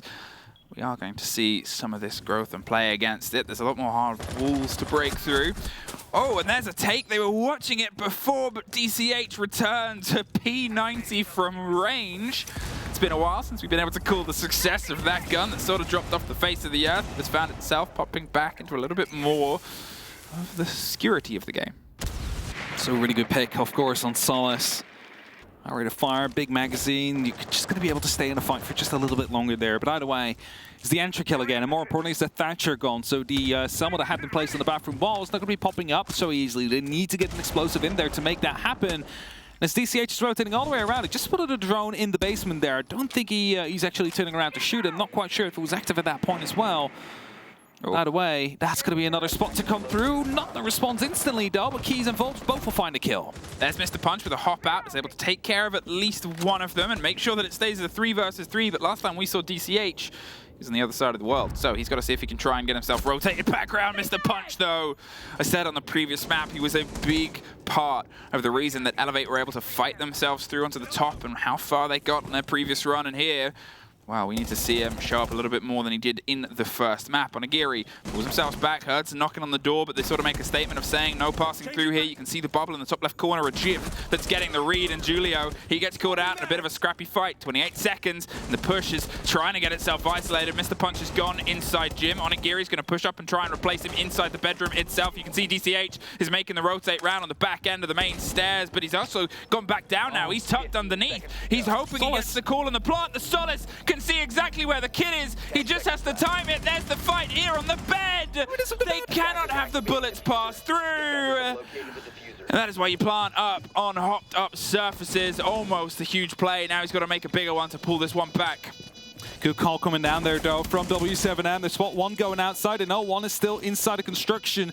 DCH needs to make a gamble now. He needs to find one. Jumps out for the first, but doesn't connect. Julio locks it off. That is a very good and well late round from w7m there, because again, by the way, opening kill from Elevate turns into a 3v3, but they muscled themselves through the drop down because they thought, you know, we have to gadget our solids. We can see through the floor if the plank comes down, just not realizing the bed was going to be the one safe haven. And w7m did. They used it. And they win the round as a result. And that is going to be making sure that Elevate will be thinking twice about dropping down in future rounds. It's always that sort of moment where that could be the biggest play. That could be the biggest sort of clutch round. It could be, yeah. It's when it comes down to a 7-5 or, you know. But the only intel that you're working on is the intel that you got from the pocket. The only intel that you've got is, well, I know where they are, and, well, we've known hop-up places for a long time. There's a big comfy bed in the middle that is made of bulletproof materials, Kevlar. Yes, you know, I'd like to sleep on a Kevlar mattress as well. Just for safety, just... Yes. I cannot imagine it's a nice sleep. It's actually 2 mattresses. That might be the... Oh, wow. That's why. That's why you have the second mattress, the mattress protector. Is it just something that happens in Germany? We'd have to ask Milos. We'd have to ask Milos, indeed. Yeah. It doesn't happen in the Netherlands, at least. Kevlar mattress. But, yeah, I don't think it's the thing. And there it is. The play works against them. Here, we find ourselves on what is a bit more of a stretch of a site. You've got the breakthrough. It's a vertical hold. If you're not too sure of how this likes to pull itself together, you sort of get yourself stacked up above. You can do an extension into kitchen across the corridor, but most teams on approaching this will try and clear construction across the middle. They'll try and get that hatch control, and then they'll try and plant just on the side of stage or tucked in on the brick wall. The early use of the Twitch there did quite well in terms of taking out some of the Goyo canisters. Of course, Mr. Punch has gone himself now as well, but a lot of the fire he placed earlier down is also off the board. So basically, the Goyo not really having any effect so far in this round. DCH is going to be taken down as well. It's a double entry for W7M. They'll be more than happy with that one. All they need to do now is just hold tight and make sure they collapse around the last remaining players. Mark waiting for the knock on the door, hoping they swing round without the intel, but you can see they're aware of a dangerous fight. The pre-fire comes with the connection. They are really trying to get the catch, and Herds pushes and pushes the player out of position. As I said, it's a game of shepherding towards this plant, and they're going for what seems like that standard default take. They're getting that break open. Onto stock, onto the stage. There's one take. There's a fight back over the hatch, and Sapper, a huge kill above. They're waiting for the approach to come round. They've got to rotate there on the back end, and Sapper sends JV92 to bed, but the berry through comes into the site. They've pushed all the way to bar. They realize they can't quite get where they want to go. They're waiting for the pings. They're trying to find it. It's the 2 versus 1, the reverse of how they had it before. They got to move off the previous position. It is something where Sapper can make his own intel. He gets the down onto 1. Julio, with all his years of experience in the 1 versus 1 and a minute on, what can they do? Do they know the plant's coming down? It doesn't seem like he has quite the awareness. We're now in a post-plant situation. Lost the call on the audio, and Julio can suddenly hot-footed out there, pulls himself back, watches towards the hatch, and this is the perfect place to watch. Sapper, is he aware of the danger? They're looking for the fight. The drop is Julio's! Almost a 4v1 clutch coming down there from the last remaining player on Elevate, but Julio, with all that experience, decided to just pull back, just waited patiently. They had information on any of the other exits he could have taken, and the hatch secured. 2-1. W7M starting off on their attack quite strong here. Now, having to go back to Church and Arsenal. This was the first round we had before. And that was all of them trying to push into right behind the AK rack, trying to get the plan down, but they weren't quite able to, well, successfully do that and live after the fact, because they did get the plant down. Just everybody died within seconds before and after. It's almost like one of those important clutches again. Like we said it before, like that plant clutch, that could have been like a clutch on the other side, just that 4v1 that should never have gotten that close. It's we've had now 2 rounds in a row where, you know, if W7M had planted in a slightly different position, it would have potentially been the clutch going through from the Solace underneath. There, it's experience. It's experience that W7 have now with the guns of Julio. It's something that we talked about before. We talked about it in Jönköping. We talked about how, as a team, they've been able to grow behind just an older voice from the scene, a voice that has played on these stages before. Yeah. So this is how we can build around it, and maybe that's the difference maker over a couple of rounds. Can it be the rest of this Elevate? You're on the back foot once again, as I said. You haven't really been able to time more than 1 round in a row against W7M yet. This is one of those extended barrels we've been talking about before on DCH. MPX has been known to be kind of a pea shooter. Yeah, it needs all the help it can get. It needs the help. I mean, the recoil is quite simple. It's just like a small circle that you're drawing if you manage to control it. So this might be very helpful to a gun like an MPX. Either way. Minute has passed. DCH still roaming around, preparing himself with a C4, hoping that if logistics does get taken, because remember, that's where they were last time, so they're hoping that they're actually going to take for that control, then start opening up vertically, then they can blow them up to take them down. But I believe that Volps might be able to collapse on them. There you have it, with Herds, DCH taken out, and that's the entry. We just saw the rotate there. They had the call of the player inside where they heard the rip and the tear, but they've lost. Very open, a very easy pickup there from the guns of W7M. Just had to position themselves with a bit of width, hold the fire for a little bit longer in here. Now they have that control over the top 2 stories. There's still a bit of a buzz from a bit of a pre-place. There's still some attention being paid. The impact is attempting to trick off anything that is on the kitchen hatch itself, but there's no huge pressure for time yet from the sides of W7M. Everything is going to pace apart from that. Volps, at least they'd got most of the work done as the sledge, but now there's going to be a little bit more work for the others to do. Still to worry about someone being upstairs. They're looking up those main stairs as Keys is going to be taken down by a quick swing from a Nagiri right behind the boiler. Of course, playing with that MK14 on the Aruni, that DMR, that is close and dear to his heart. Brings Elevate back into a leading position right here. W7m, the last time they were able to push for that plan, they were able to get that on the board whilst losing members. Now they're going to be one down, having to attempt the same thing with only 45 seconds left on the clock. It's not looking like they might be able to pull that off. They need to find 1 or 2 more kills to create some space for themselves. They're going to see if they can get the wall popped open here onto Church, put the players out on the back end and go for the little tuck plant close in. They have the thermite as well to make sure that they have a cleaner access behind a little bit of safety that they can get. But look how close the Solace is. Mr. Punch, how long are you going to sit there? Apparently longer than you expect. Gets the fight, gets the second! The B90 pops off. JV92 at least stems the blood, but there's Sapper on the back end. And Elevate tie us back up to a piece. I don't want to happen there. He's like, oh, it's going to get opened up with an extra thermic. You know what? I can go through this. The perfect move is to just run right through, get myself completely exposed by the person who has been holding me for the entire time, take him out, because why not, and then find the second kill as well. All you can do is just commend him for the bravery he's shown in that play, but that should not have worked. They should have been taken out as soon as that wall opened up, because there was only one place he was going to be able to be.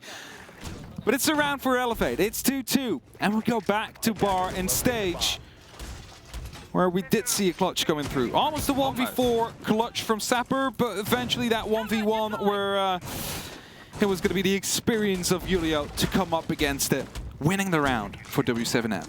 Will they go for a little bit more vertical control? Obviously, we saw a great retake that almost came together, as he said. It was a 1 versus 4, and they got through most of them, but just missed out on the man tucked in on the corner of the plant. So it turns into a story now for W7m. Do you send someone else? Do you get a bit more of an eye? Well, they had 2 people up top. They just got both taken down. They did. They just need to be a bit sharper on isolating the player and going for a synchronized push on him, which was that issue later on. Because as soon as it was a 1v3, they knew exactly where it was going to be. There was no reason to lose 3 more members to him, or 2 more members. Well, once again, the early Goyo fire canisters are pretty much all removed from the board. They're going for the break and the pressure here. DCH, the slow creep and crawl of the Solus that's hoping to see somebody on a cam, but nobody is droning as of yet. They're just making things awkward for the players on the top, making them cautious of the rotations.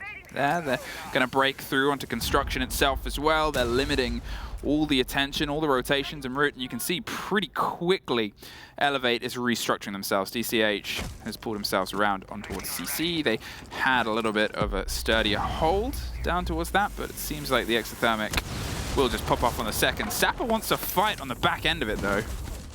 Is that going to open up? I think it did. Yeah, there's going to be the full bathroom now. Well, see-through for the remaining members of W7m onto that balcony. So it's going to be basically impossible to play. And this is where a lot of the stronghold came down into that top 4 previously when they had someone right behind that mattress. But it seems like it might be falling a bit quicker than they hoped to have gone for the last time around.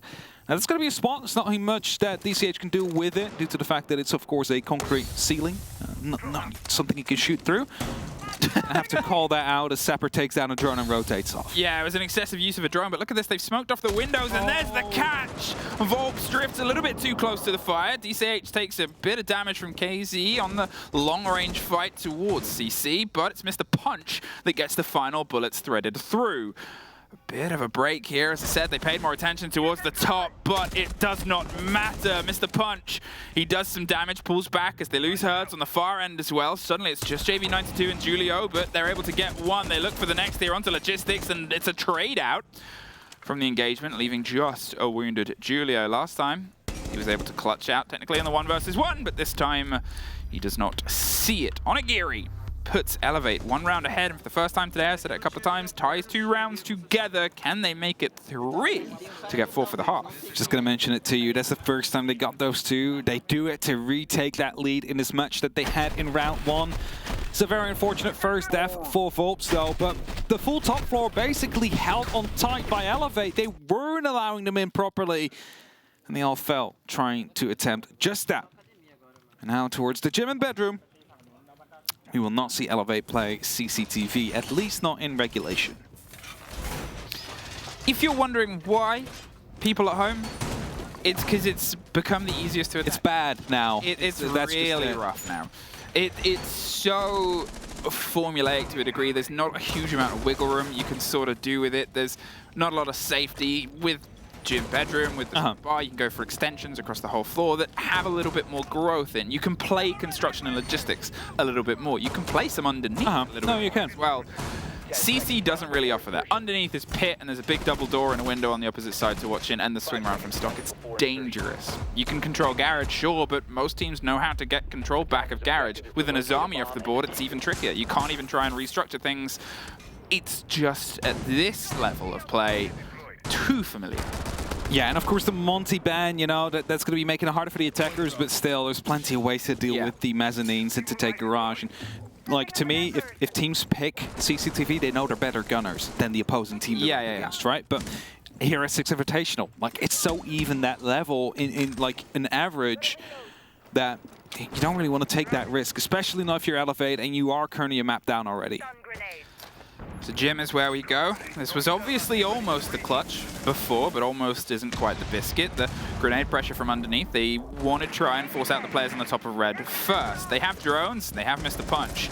KZ is able to get a bit of revenge from the previous round or so, and now they're going to focus down on towards Mark. Caught out by a drone, they have some attention and awareness, and KZ's got themselves caught out on the rotate. It means that they cannot just tuck their way across. At this moment in time, they are playing their life. Oh, they put some damage in, they tried to get the shield broken, they tuck them tails around, and they're looking for the next fight. The pre-fire comes!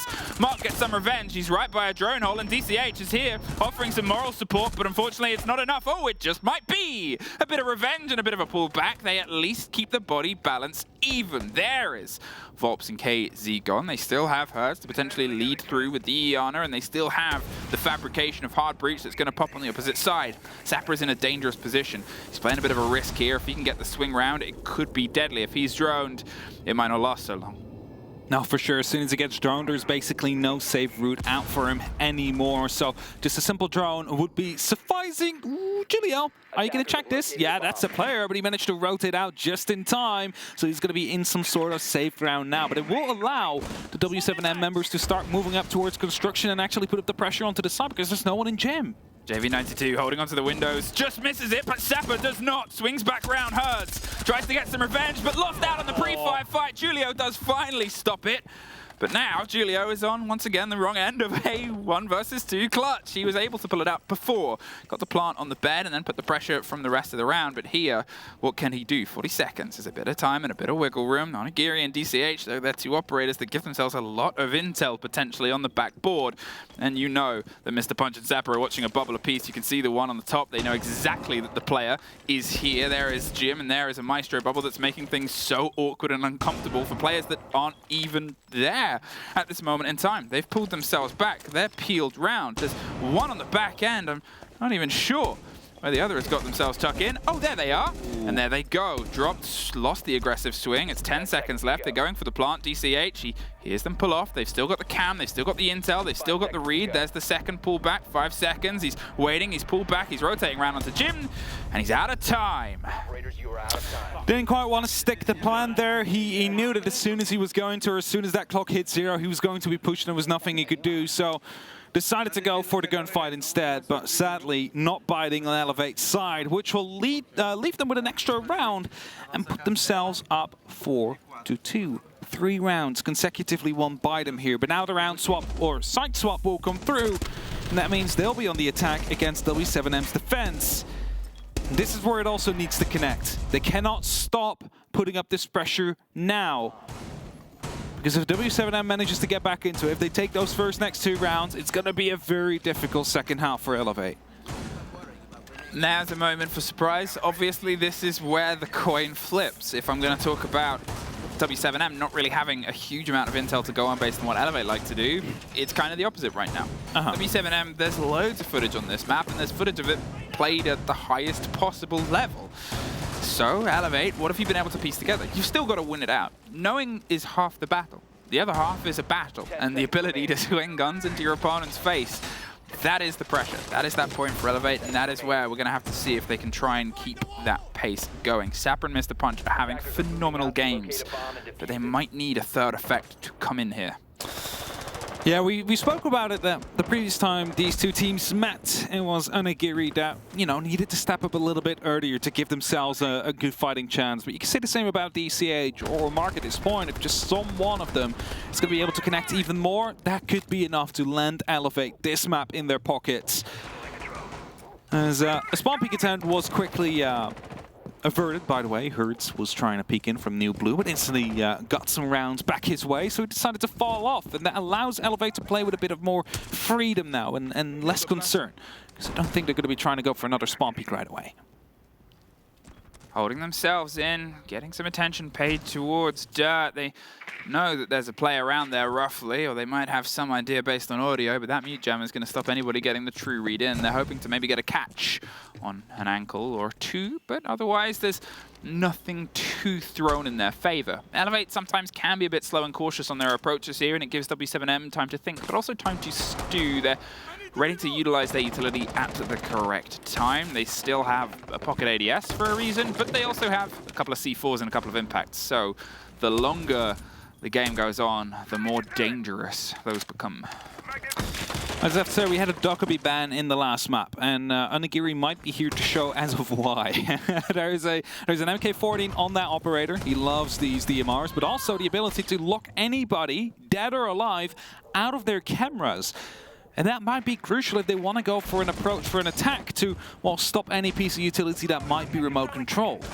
Oh, JV92 has the pocket and the angle and waited. It's not the most common place to see a player, and that's why it took them a bit by surprise there. They've rotated themselves back around. They're going to see if they can try and, I guess, still build behind it. But a minute on and Elevate now can start the cacophony of explosions over the hatches.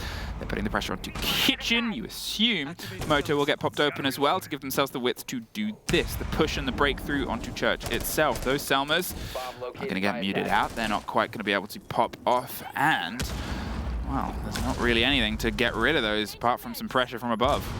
Yeah, Impact's coming through, and the only person currently carrying Impact EMPs is going to be Onigiri. He's on the other side of the map, so he's not going to be able to help as quickly. Needs to rotate around. Not sure if that happened in the meantime, but that is going to be DCA just spotting out the player in there, inside of Dirt.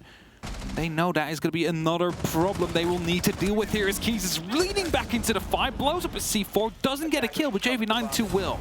Yeah, another important take there for the guns, and you're looking at 15 seconds, so can they try and dig themselves through? No is the answer. JV92 able to get one more for the round as Volps ties it together. Onigiri, all that's left, but with 5 seconds to try and find his way through to the side. He at least stops the flawless, but JV92 stops the round. 4-2-3, and their first defense is theirs. Bit of a disconnect in Elevate's attack there if we're looking at the bigger picture, because we had the breaches going down from the main stairs on Triple Wall, for example, or at least the attempt at breaches to come in. But the only person carrying the Impact TMPs was on the other side of the map, holding down a tight angle next to the boiler, not being in a position to move out quickly without someone being there to take his place for him. So that wasted a lot of time and basically turned into that Hail Mary attempt that we saw by someone pushing down the hallway, the hedge drops coming through, and all of them being shut down one by one due to the fact that it's just not effective that way. The basement requires a lot more work to be done. You need the entry kill as well, or at least an extra person on your side to often trade out what is often that massacre you walk into. 4-3 Elevate. You still have this advantage, you still have this lead, and you just have to try and find that confidence once again. Losing the opening gunfight is something that on their attacks seems to slow them down quite a bit. They came up with the idea of, well, we've got to just hit the hatch. Okay, at least they came up with a plan B, but the plan B was not great. It throws you into a tricky situation there. They had to remove their pressure elsewhere. They couldn't quite get a lock in. We saw, as we said, Onigiri, he was the only one with pocket EMPs, and he was on the far side of Narnia, and even hit the rotate by the end of it, so. We were playing Sister to VME, and you know what I just said, like, the sign's kind of bad now compared to the rest, and you really only play it if you're confident you're better at gunning than the other side, because it is just that step-by-step program that literally anybody can follow.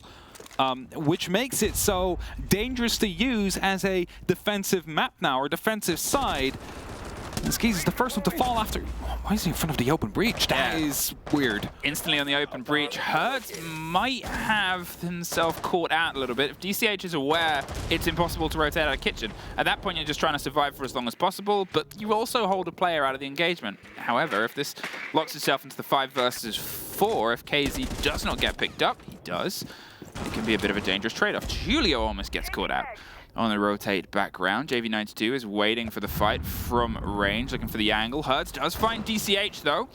Gets the catch on the back end, bites their own escape out of it, and well, that's a massive kill to take.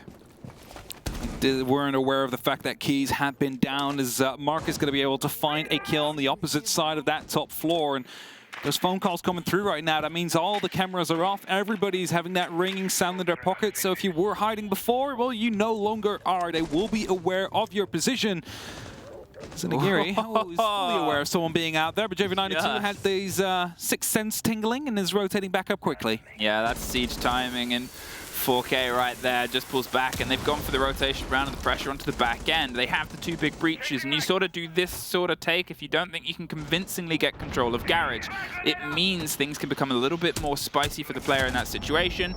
They got to see if they can try and force the player out of red is the next big drive. Smoke's popping over the side. They're getting themselves covered. You look at KZ, you look at Julio, both quite injured. It will just take a bit of a scrap and a scrape from, well, guns at this point. All the grenades have been thrown and used. And Hertz from under the hatch takes the head off of Mark.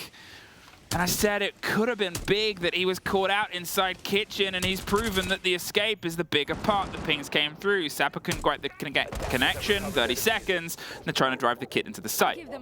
Another phone call coming through, which is going to be allowing some safety for Sapper here, who's currently inside. They are aware of the fact that someone is on rafters. If they manage to kill him, a plant can happen. But no, he's getting taken out from below. It's Keys from the lounge and JV92 to take down Onigiri. And it's going to be another round for w7m, and they are bringing it back to 4-4. And I just have to say, it started off perfectly for Elevate. They open up the wall, they get the injure, not aware they got the injure, so the pickup comes through. And then they had a player locked out inside the kitchen, which they then had to let go as well. Everything seemed to have been going Elevate side, but they missed the kill on both opportunities they had right there. And that's how w7m managed to get themselves back in. Defenders, protect your bombs. Yeah, it's turning into a bit of a problem here. The loose threads of w7m are really causing these issues for Elevate. Elevate think that they've got the awareness, they think that they've got themselves, and they're taking their time. And that's that sort of trade-off, is if you're going slower, you assume you know more. You assume your control is more succinct and direct, and you can pay attention to things that matter. But if something goes wrong like that, like Hertz being able to fight their way out of what is a deadlock, they are stuck there. In that situation, you know, you can sort of hit the hatch and get a big rotate there, but at that point you know that the player's moved off, and you know that you can, okay, still sort of get yourself some control over the stairs. You can still sort of put yourself in those positions. They went for the fight option, they took it, they lost it, and it just allowed Hertz to then go, okay, well now I have everywhere else. Yeah. It's the whole map. Ground floor is now mine. Yeah. And that's painful for Elevate, for sure is. But there's still plenty of opportunities to get back into it. We are seeing Blackbeard on the board. Nice. Onigiri's not using the DMR, he's using the MK17. Quite a hard-hitting rifle as well at the same point. We're using those shields potentially to hold on to the repels or these kind of areas a little bit better, just so you can tank 1 or 2 shots before you get taken out. It could be the difference maker. Could be. It's down to, I guess, Onigiri to try and find the confidence to make it happen. You can see confidence is still in spades for w7m. Hertz has the angle up from Jim. He's looking down potentially towards anyone that might be hitting the opposite side. They have some control. They also still have Solus. They still have the eyes on the gadgetry that's otherwise being popped itself together. There's a drone that's just been caught out, and that is what Solus will do. And from this range, from this story, a lot of stuff that will find itself threaded into the site will probably get caught through the softer. Yeah, definitely will be. I mean, there's a lot of soft walls and soft floors here on Clubhouse. As another drone gets taken out, there's going to be another 6 in total. Oh, that is just a knock to have been spotting out by hers there, so they're going to be aware of the fact that Sapper is going to try and move in. Gosh, Solace is pretty good, and well, so is Sapper. Even with the intel that the nuke was coming across the board, KZ gets caught out, and Sapper's given the KZs to the city. They're going to see if they can try and get control of the kit. They have the ping, they know where it is, they know that it's being played off to the opposite side, and Volps finds Mark again. He's been a big part of this hold. He's able to keep themselves locked down and pull Mark off the board, who's had a bit of a bite over the past couple of rounds. The half of the hard breach is removed, but you still have the Summers. And it's going to be the worry that w7m, but also Elevate will have. A lot of the walls are still left soft. There's a lot of angles you can be found from, especially if you're getting these pings on your position, because they can just go for a wall bang. They know he's going to be prone now. C4 will be tossed out, so Sapper's just waiting for that to come through, pulling a grenade, saying like, 2 can play this game, so you better back off before I will blow you up. And it ends in a bit of a standstill here with, well, ground being forfeited by the side of the defense. I'm not entirely sure what Elevate are trying to shape themselves up here. They've been caught out on the back end. There's that long fight. It's tricky to take. There's the Blackbeard's shield pop. They don't quite get the swing back round. They take a bit of the damage across the board. But here it just seems that w7m keeps swinging back in. Elevate, once again, slowed, stumped. Volps pops off on the back end. Puts them into this nobody versus Volps. Gets the lockout, gets the final, gets the 3rd round in a row for w7m, and gets them only 2 away from taking the first set of a full fat 4 points. And those 4 points will definitely get them a long way towards getting themselves to the playoffs. Again, a timeout being called by Elevate. We didn't see any coming through from w7m in the last map either. They didn't need it. But the big trouble they ran into here in Bar, Emmy, is, I mentioned it like a minute before the round ended, nothing is reinforced around the bar. Everything is soft. There's ankle holes everywhere. You are not safe if you walk into any of those rooms. But what else can you do? Like, you need to take the rooms at some point. You need to be entering the building. There's no way of shortcutting that. And that's how they found themselves taken out, because they weren't able to isolate the player or locate the player inside of the stage, take him out as a result, because otherwise it would have been safe to move through. It's that sort of awkward approach that they were doing as well. If you're trying to make the break and it isn't quite happening on the default side, on towards the stage, on towards whatever, and instead you're pushing billiards, you need to have a bit of pressure from inside strip. You need to have some damage done onto those big quad walls. You can do that. It's, you know, it takes a little bit of manpower, it takes a little bit of dedication, but it still feels like, if anything, that's synonymous with what we're seeing from Elevate's pushes here. They're cautious, they're slow. You're against w7m. They're the #1 seed. They're a lot of people's favorites, and it wouldn't be surprising to see them in the final, let alone take it. However, you are still here on the back of the work that you've done here. You're still here on the back of, you know, sure, w7m were a little bit wounded in terms of player counts at Charlotte at the beginning of the year. Elevate couldn't go. Yeah. It's that sort of thing where they could have been a higher seed. They could have been. 10 seconds remaining. Now, there is going to be a bit of a surprise for some of the people that might be holding onto the bingo card with their hands. There's a Kavera on the board. An opportunity for an interrogation. However, a Jackal as well on the opposite side. So whenever Keys does not use the silent step, you might get spotted out. Gold lobbies are shaking right now. Gold lobbies are shaking. They're looking at this game right now and saying, how can I improve Keys? Teach me the tricks of the Kavera. What? This Gold is a lobbies are like, half. these are allowed to be played. Kavera and Jackal aren't always banned. Sometimes not, no. 99% of the times they will be. It's not actually the first Kavera, if I am reason to believe. I think it was played in the G2 Koi game on the other stream. I don't know how successfully. I'm not quite tuned in there. I don't want to spoil anything as well accidentally, but I've heard rumors. I've heard the rumors, all right. Well, it might be a bingo card thing, it might not be, but either way. Elevate, they need to get it together because they've just lost 3 rounds in a row and basically looked somewhat clueless in most of those rounds as well, like not really being able to formulate any attack. The last one, for example, there was no real top floor pressure. Everybody was trying to go in horizontally whilst that was being covered off perfectly, and the way to deal with those players would have been to actually go from the top floor. And well, right now they're trying to quickly open up, but impacts are preventing that from happening. It's going to be making sure that a lot of these Excaliburs are going to be used. I believe that's 8 now in total, unless someone else is going to be coming up with an impact. the combo there, the Bandit alongside the Kaid. Obviously, you assume that there was a claw potentially on that hatch, although no, it wasn't. They've instead got Blue, and they've got Moto entirely locked in. And that makes things quite awkward. They do have some stretch, some pressure, and obviously the Thatcher's on the board, so they're not entirely locked out for the entirety of the thing. But look at this, they're giving themselves a little bit more room and a little bit more stretch. Julio, he's got himself lined up. That is a prepared angle. That is a prepared very position. prepared. And that is a C4 where he has practiced this throw a lot of days. Fine too. There's two very close. Keys is coming in as well. He's going to try and go for it. That's one injured. Gets a second. No! Is he going for the third? No, he will not. But a C4 might come through. No, it's stuck. He didn't line it up properly, but still, the double kill from the Kavera there. Just, you know, showing how confident they are just walking up that hallway. I cannot believe with the Louison pistol getting the lead in on the two downs, the swing round. Oh, man, it's just a bit of a tragedy there. The cautious nature has suffered. They had the holes and the angles above as well. They were in a position. They still had the chance. There's JV92 with a heavy hitting.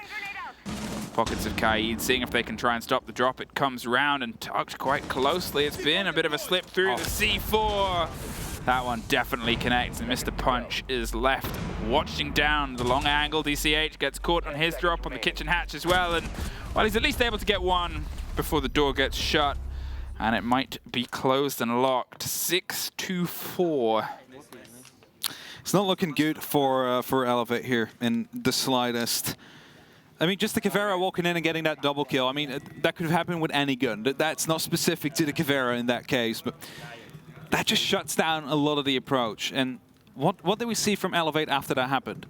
They dropped the hatch with the diffuser. That's what they did. Yeah, not quite the interrogation, but you know, it's still that double kill, still did the job. And the C4 coming through, and then the round was over. There's nothing, that's it. Like C4 the thing is, gets dropped, there's no control. With that Cav play as well, got the double, swung around, saw that there was a third person, pulled back. And killed the two. And then pulled out the SMG to kill the two. That is just everything you need to do in that situation. If you are, we joked about it before, but if you are a Cav player and you're looking to improve, it's not all about interrogations. No, it definitely isn't. First of all, it is about securing the kill, right? That's your most important job. Yep. If it's safe to go for an interrogation, you go for an interrogation. If it's not safe to go for it, you secure the kill, you take the second fight. You don't want to take the fight and lose it, and then the person gets picked back up, and you suddenly gave away the entry kill. Either way, Keys is ready with a impact. Might be wanting to use that one on any of the claymores that might be placed outside of his door. That is almost guaranteed going to happen. Although the only person carrying them is going to be Onigiri. It seems like he's using them on the other doors, so not really worried too much about it. It is going to be the rappel up. That's going to be the entry kill as well, and Keys will escape with his life as he takes down Mark, one of the heart breachers that is in pocket for Elevate. Now they will have to do with the two remaining Selmas on Mr. Punch. As we come through. It's going to be the security of the diffuser. It's still afraid of anybody being around in the garage. Devil Cam had been taken out, so no need to be upset about that one. But there's still w7m players close to them, below them, ready to go for jump outs on windows. Use those explosives to their advantages. And it's something Elevate need to prevent from happening. W7m, they are in a very good position right now. They've still got a couple of rounds of wiggle room. They've still got themselves stacked up, and well, now they've got an alternate approach coming against them here. The Bandit in play, the control of the hard walls, the sort of pressure that might be let here. Two drones feeding on Onigiri, a route through with the Ash. They've moved to a different situation. This could be a bit make or break. Ooh. There it is, KZ. I said at the very beginning they were sort of the two players I wanted to see hit heads, the best performer and the worst performer for the two respective teams in the last showdown. And if this is a way for it to go, them getting the trade-off there could be a signifier. 3 members remaining on Elevate. Let it be clear, if they lose this out now, they're not going to get a single point out of this encounter. 4 points will be given to w7m. It's not putting Elevate in a very good position here, but it's what they will have to learn to live with if that's the case. That means these last 3 will have to give everything they have to stop this from getting out of hand too much. There's 55 seconds they have to make that happen. They have a couple of grenades. One gets tossed in, is not going to deal any damage. On the steps there as well, staying hidden. DCH has no clue he's there. I mean, the Bandit ready to swing around. They put down their charges and pulled themselves back. Hertz played a position last time round. The trade-off and the kick getting dropped just on the swing round on the door itself. Another smoke in 30 seconds. And there is a huge take to put all the pressure in the world on Mr. Punch. Gets one, cannot find the second. And w7m get a clean set of points. Did not drop a map the same way they did in Berlin and made the statement, yeah, we are a favorite of this tournament. And also shows that they can play these best of threes from the get-go instantly as they get on swinging. On the first game of the Six Invitational, 4 points will go to them as they take a 2-0 victory. And Elevate, unfortunately, will still be at 0, having to regroup and come back tomorrow. It was always going to be one of the hardest games for anyone to play in this tournament. It was the one that Elevate said it was going to be a tough one. They wanted to win it, but everybody does. However, this group is highlighted as a group of death. This group is one that might even turn into who has been able to take maps away from w7m is the one that isn't eliminated at the bottom of the board. It's not a great start in that case for Elevate. But there is a lot more possibility. There's a lot more Siege to play. It's best of threes. This is them for the day. These teams can recuperate and try and have a conversation and see where they can go from it. The rematch wasn't Elevate's this time, but it might not be the last one. It might not be the last one. They might meet later on in the bracket again because they are done with each other for the groups. You play 4 games over 5 days. This is the first again. They will be coming back tomorrow to see if they can pick a point that time. You can see that they're a bit beat up about it, but it's the first day of SI. It's the first SI some of these players have played, and it's a year's worth of Siege for their most anticipated game. It's not easy.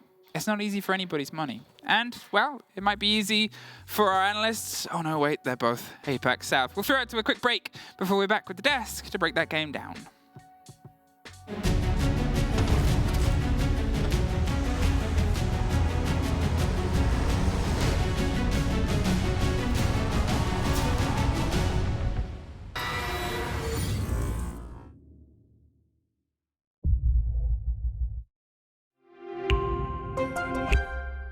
I'm Nicholas Mortson, but you know me as Pingu. I'm a 2-time Rainbow Six Siege World Champion and former top Rainbow Six Siege player in Pro League.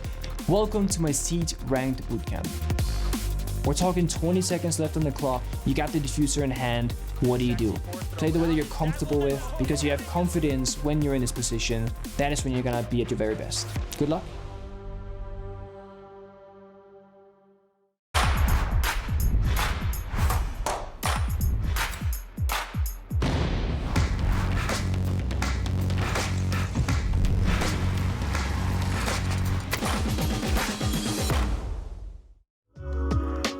Yeah.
Welcome back, friends. Game 1 on Stream A has just completed. Elevate, unfortunately, unable to go through W7M. We're here back at the command center to have a chat about it all. I'm Melissa Medic, your host. With me, all the wonderful Mandy and James. Look at them, looking wonderful. But I gotta say, Elevate close, but not close enough to wrap it up, James. Yeah, a little bit of a repeat of the previous time these teams played each other back in Berlin, where Elevate played and picked Kafe, and they just weren't up to scruff this time. Same as last time around, W7M had their number. I think W7M likely got a really good read on the map veto, so that they likely knew they would be going into Kafe. They let Elevate pick it, knowing full well that they would have plenty of substance when it came to it. Unfortunately, it wasn't the case for Elevate when it came to W7M's own map pick, and they ran out of steam, 2-0. Yeah, it was pretty tough in the end for Elevate. I think that the thing that they got stunted in the attack was that they couldn't win out their early rounds. It was W7M had this Azami Solus Mute combo, and they were holding on to the entry points of the building really well because of it. And as a result, Elevate just couldn't quite crack into that early matchup, and it really shut them down in that attack. And then going into the defense half, W7M were really enabling in the attack utility they brought. There was a lot of playmaking, individual utility that I think just allowed them to break into the building a little bit better than Elevate did. All right. So a lot of work here came down on Kafe, but then you go into Club, and I hate to beat it over the head with a Club again, but it seems like the attacking side is something to look at for Elevate with a bit more scrutiny. Yeah, well, to be fair, like, it started pretty decently on their defense. I really enjoyed that very first round. W7 had such a cool attack onto the basement. They kind of did a little bit of a Ying distraction in dirt and then Rush blew into sight, tried to get a plan. Elevate did manage a retake and did eventually manage to win that half out 4-2.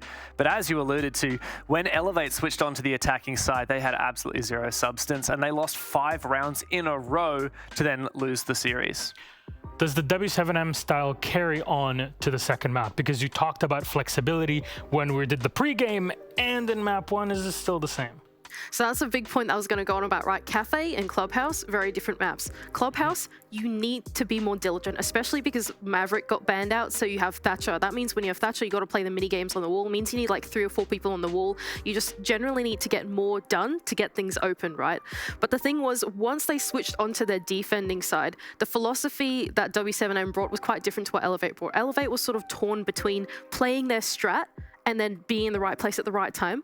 Whereas W7M's strats were a little bit more loose, a little bit more open, and I think it enabled like 1 or 2 players to just be in the right spot to disrupt Elevate in the like major parts of their push. Like just before the execute was about to come through, there was a W7M player there, whether it was like Herds on the Solus or whether it was KZ on Kavira in like those final 2 rounds, it was always a W7M player there. I'm really wondering how Volps is like IGLing this squad, because when we were talking about this before the day even started, it's like Volps is IGL and then Julio is the guy that's kind of keeping the mental proper in there. Do you feel after watching Jönköping that this has improved, even not having played that much in between? I think absolutely. I think it's definitely, with Julio being on that hard breach anchor role, I think as a result it's really enabled the remaining 4 players of W7M to have a lot of talent in the server. Not only that, but Volps as well being on the IGL I think has brought a lot of strategic advantage to that roster. I think as a result he's been able to enable this roster into a much more flexible playstyle than what it was before, with the side of Julio just handling what needs to be done in the server. Those are the major things going on. I think the combination of the things makes this a really strong team. Yeah, I feel like flexibility is the name of the game for W7M. When you're a team that can afford to pick Grim over and over, you clearly have a lot of flexibility in the way that you're playing, in the utility you're bringing. I, for one, love the Capitao that they kept bringing and the crazy executes they were going for. Reminds me a bit of old school phase where they would look at the clock and be like, look, there might be a minute and a half left, but we've got the util, we've got the positions, let's just try and execute. And it worked out for W7M more than it didn't. Another thing I really liked, and this happened to both on both maps, Kafe and Clubhouse, was that we saw a lot of Twitch play from W7M, specifically looking to counter the Vulcan canisters that Elevate were bringing on the Goyo, and it was pretty fair. I think Elevate were kind of distracted, getting a little bit lost in the sauce about all the other things going on that they didn't realize right at the start of the action phase. There's always that Twitch drone rolling through and cleaning up all of the utility on site. So because of that 2-0 win, I'd just like to remind everybody of how the point system works here at Invitational. if you win a series, you guarantee yourself at least 3 points. But if you win 2-0, you get an extra point and you make it 4. And that's exactly what happened now with W7M beating Elevate 2-0. They get 4 points and they are in the lead in the group. Of course, G2 and Koi is happening as we speak, and I'm not entirely sure of how the score match, is. by the way. Saucy match, yeah, especially after that intro. Seems like things have reversed on map 2, so we won't spoil anything, but you can go watch it over on Stream B. Now, W7M will be playing G2. That'll be tomorrow. I'm very much looking forward to how that game comes out. But to wrap things up, we talked about W7M and how good they are, how flexible they are, and the roles that each player is really fitting into. Elevate. It's game number 1. They still push their opponents pretty effectively. How do you try to fix those issues, especially on attack? Especially on the attack, that's a good question. I think that Elevate, like you said, they're actually doing pretty well. On the defense, I really wanted to commend their Clubhouse. Clubhouse is one of those maps where you kind of have to play the strat in some way, right? But you don't want to get too stuck into the strat.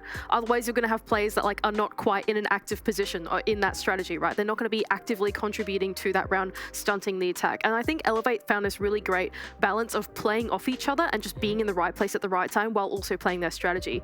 I think for the attack, they kind of need to replicate that pace. They need to be together, playing at the right timing, but not getting too lost in the attack strat they're trying to go for. They just need to make the pacing of it work, and I think that's what's really stunting them. I think it's just nerves, to be honest. It's day 1. It's really hard to enable yourself to make that play when you're nervous.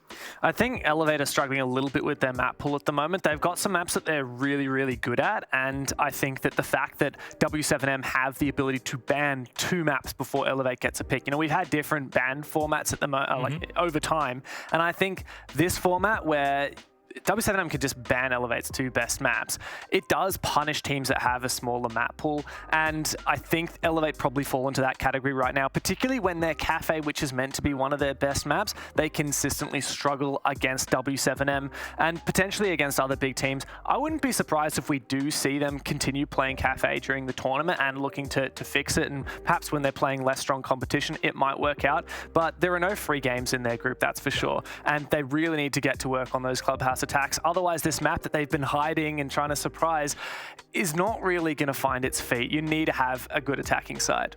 Yeah, and for Clubhouse, speaking of which, they're going to play SSG tomorrow. So Clubhouse team.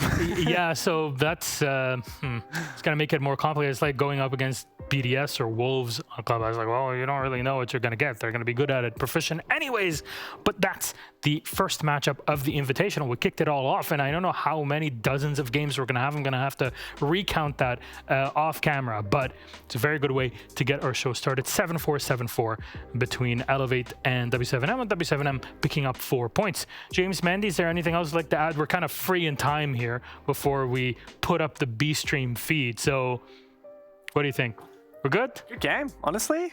Yeah, I agree with that. Good game. That's the one you were looking forward to today, both of you. Okay, look, this isn't just because obviously I'm a bit of an Elevate fanboy, but I do feel like this game failed to deliver on the expectations that we had set. We were hoping for a 3-mapper. That's what we had in Berlin. We didn't have that this time, and hopefully Elevate can have a little bit more expectation on them for their coming games. I was going to say, even though it was 7-4, 7-4, I felt like those were both very different maps, but they were both exciting in their own ways. So I really enjoyed watching that series, even though it was 2-0. And I just can't wait for Elevate to see how they can come off the back of this tomorrow and if they can roll that improvement. Well, for all the fans of W7M and Elevate, don't you worry, they'll be back tomorrow to play in around 25 hours. So, hey, I'd say don't go anywhere, but you can just stay here. Let's be completely honest. Friends, thank you very much. We're going to take a quick break because we have results coming in from the B-Stream, so we'll see you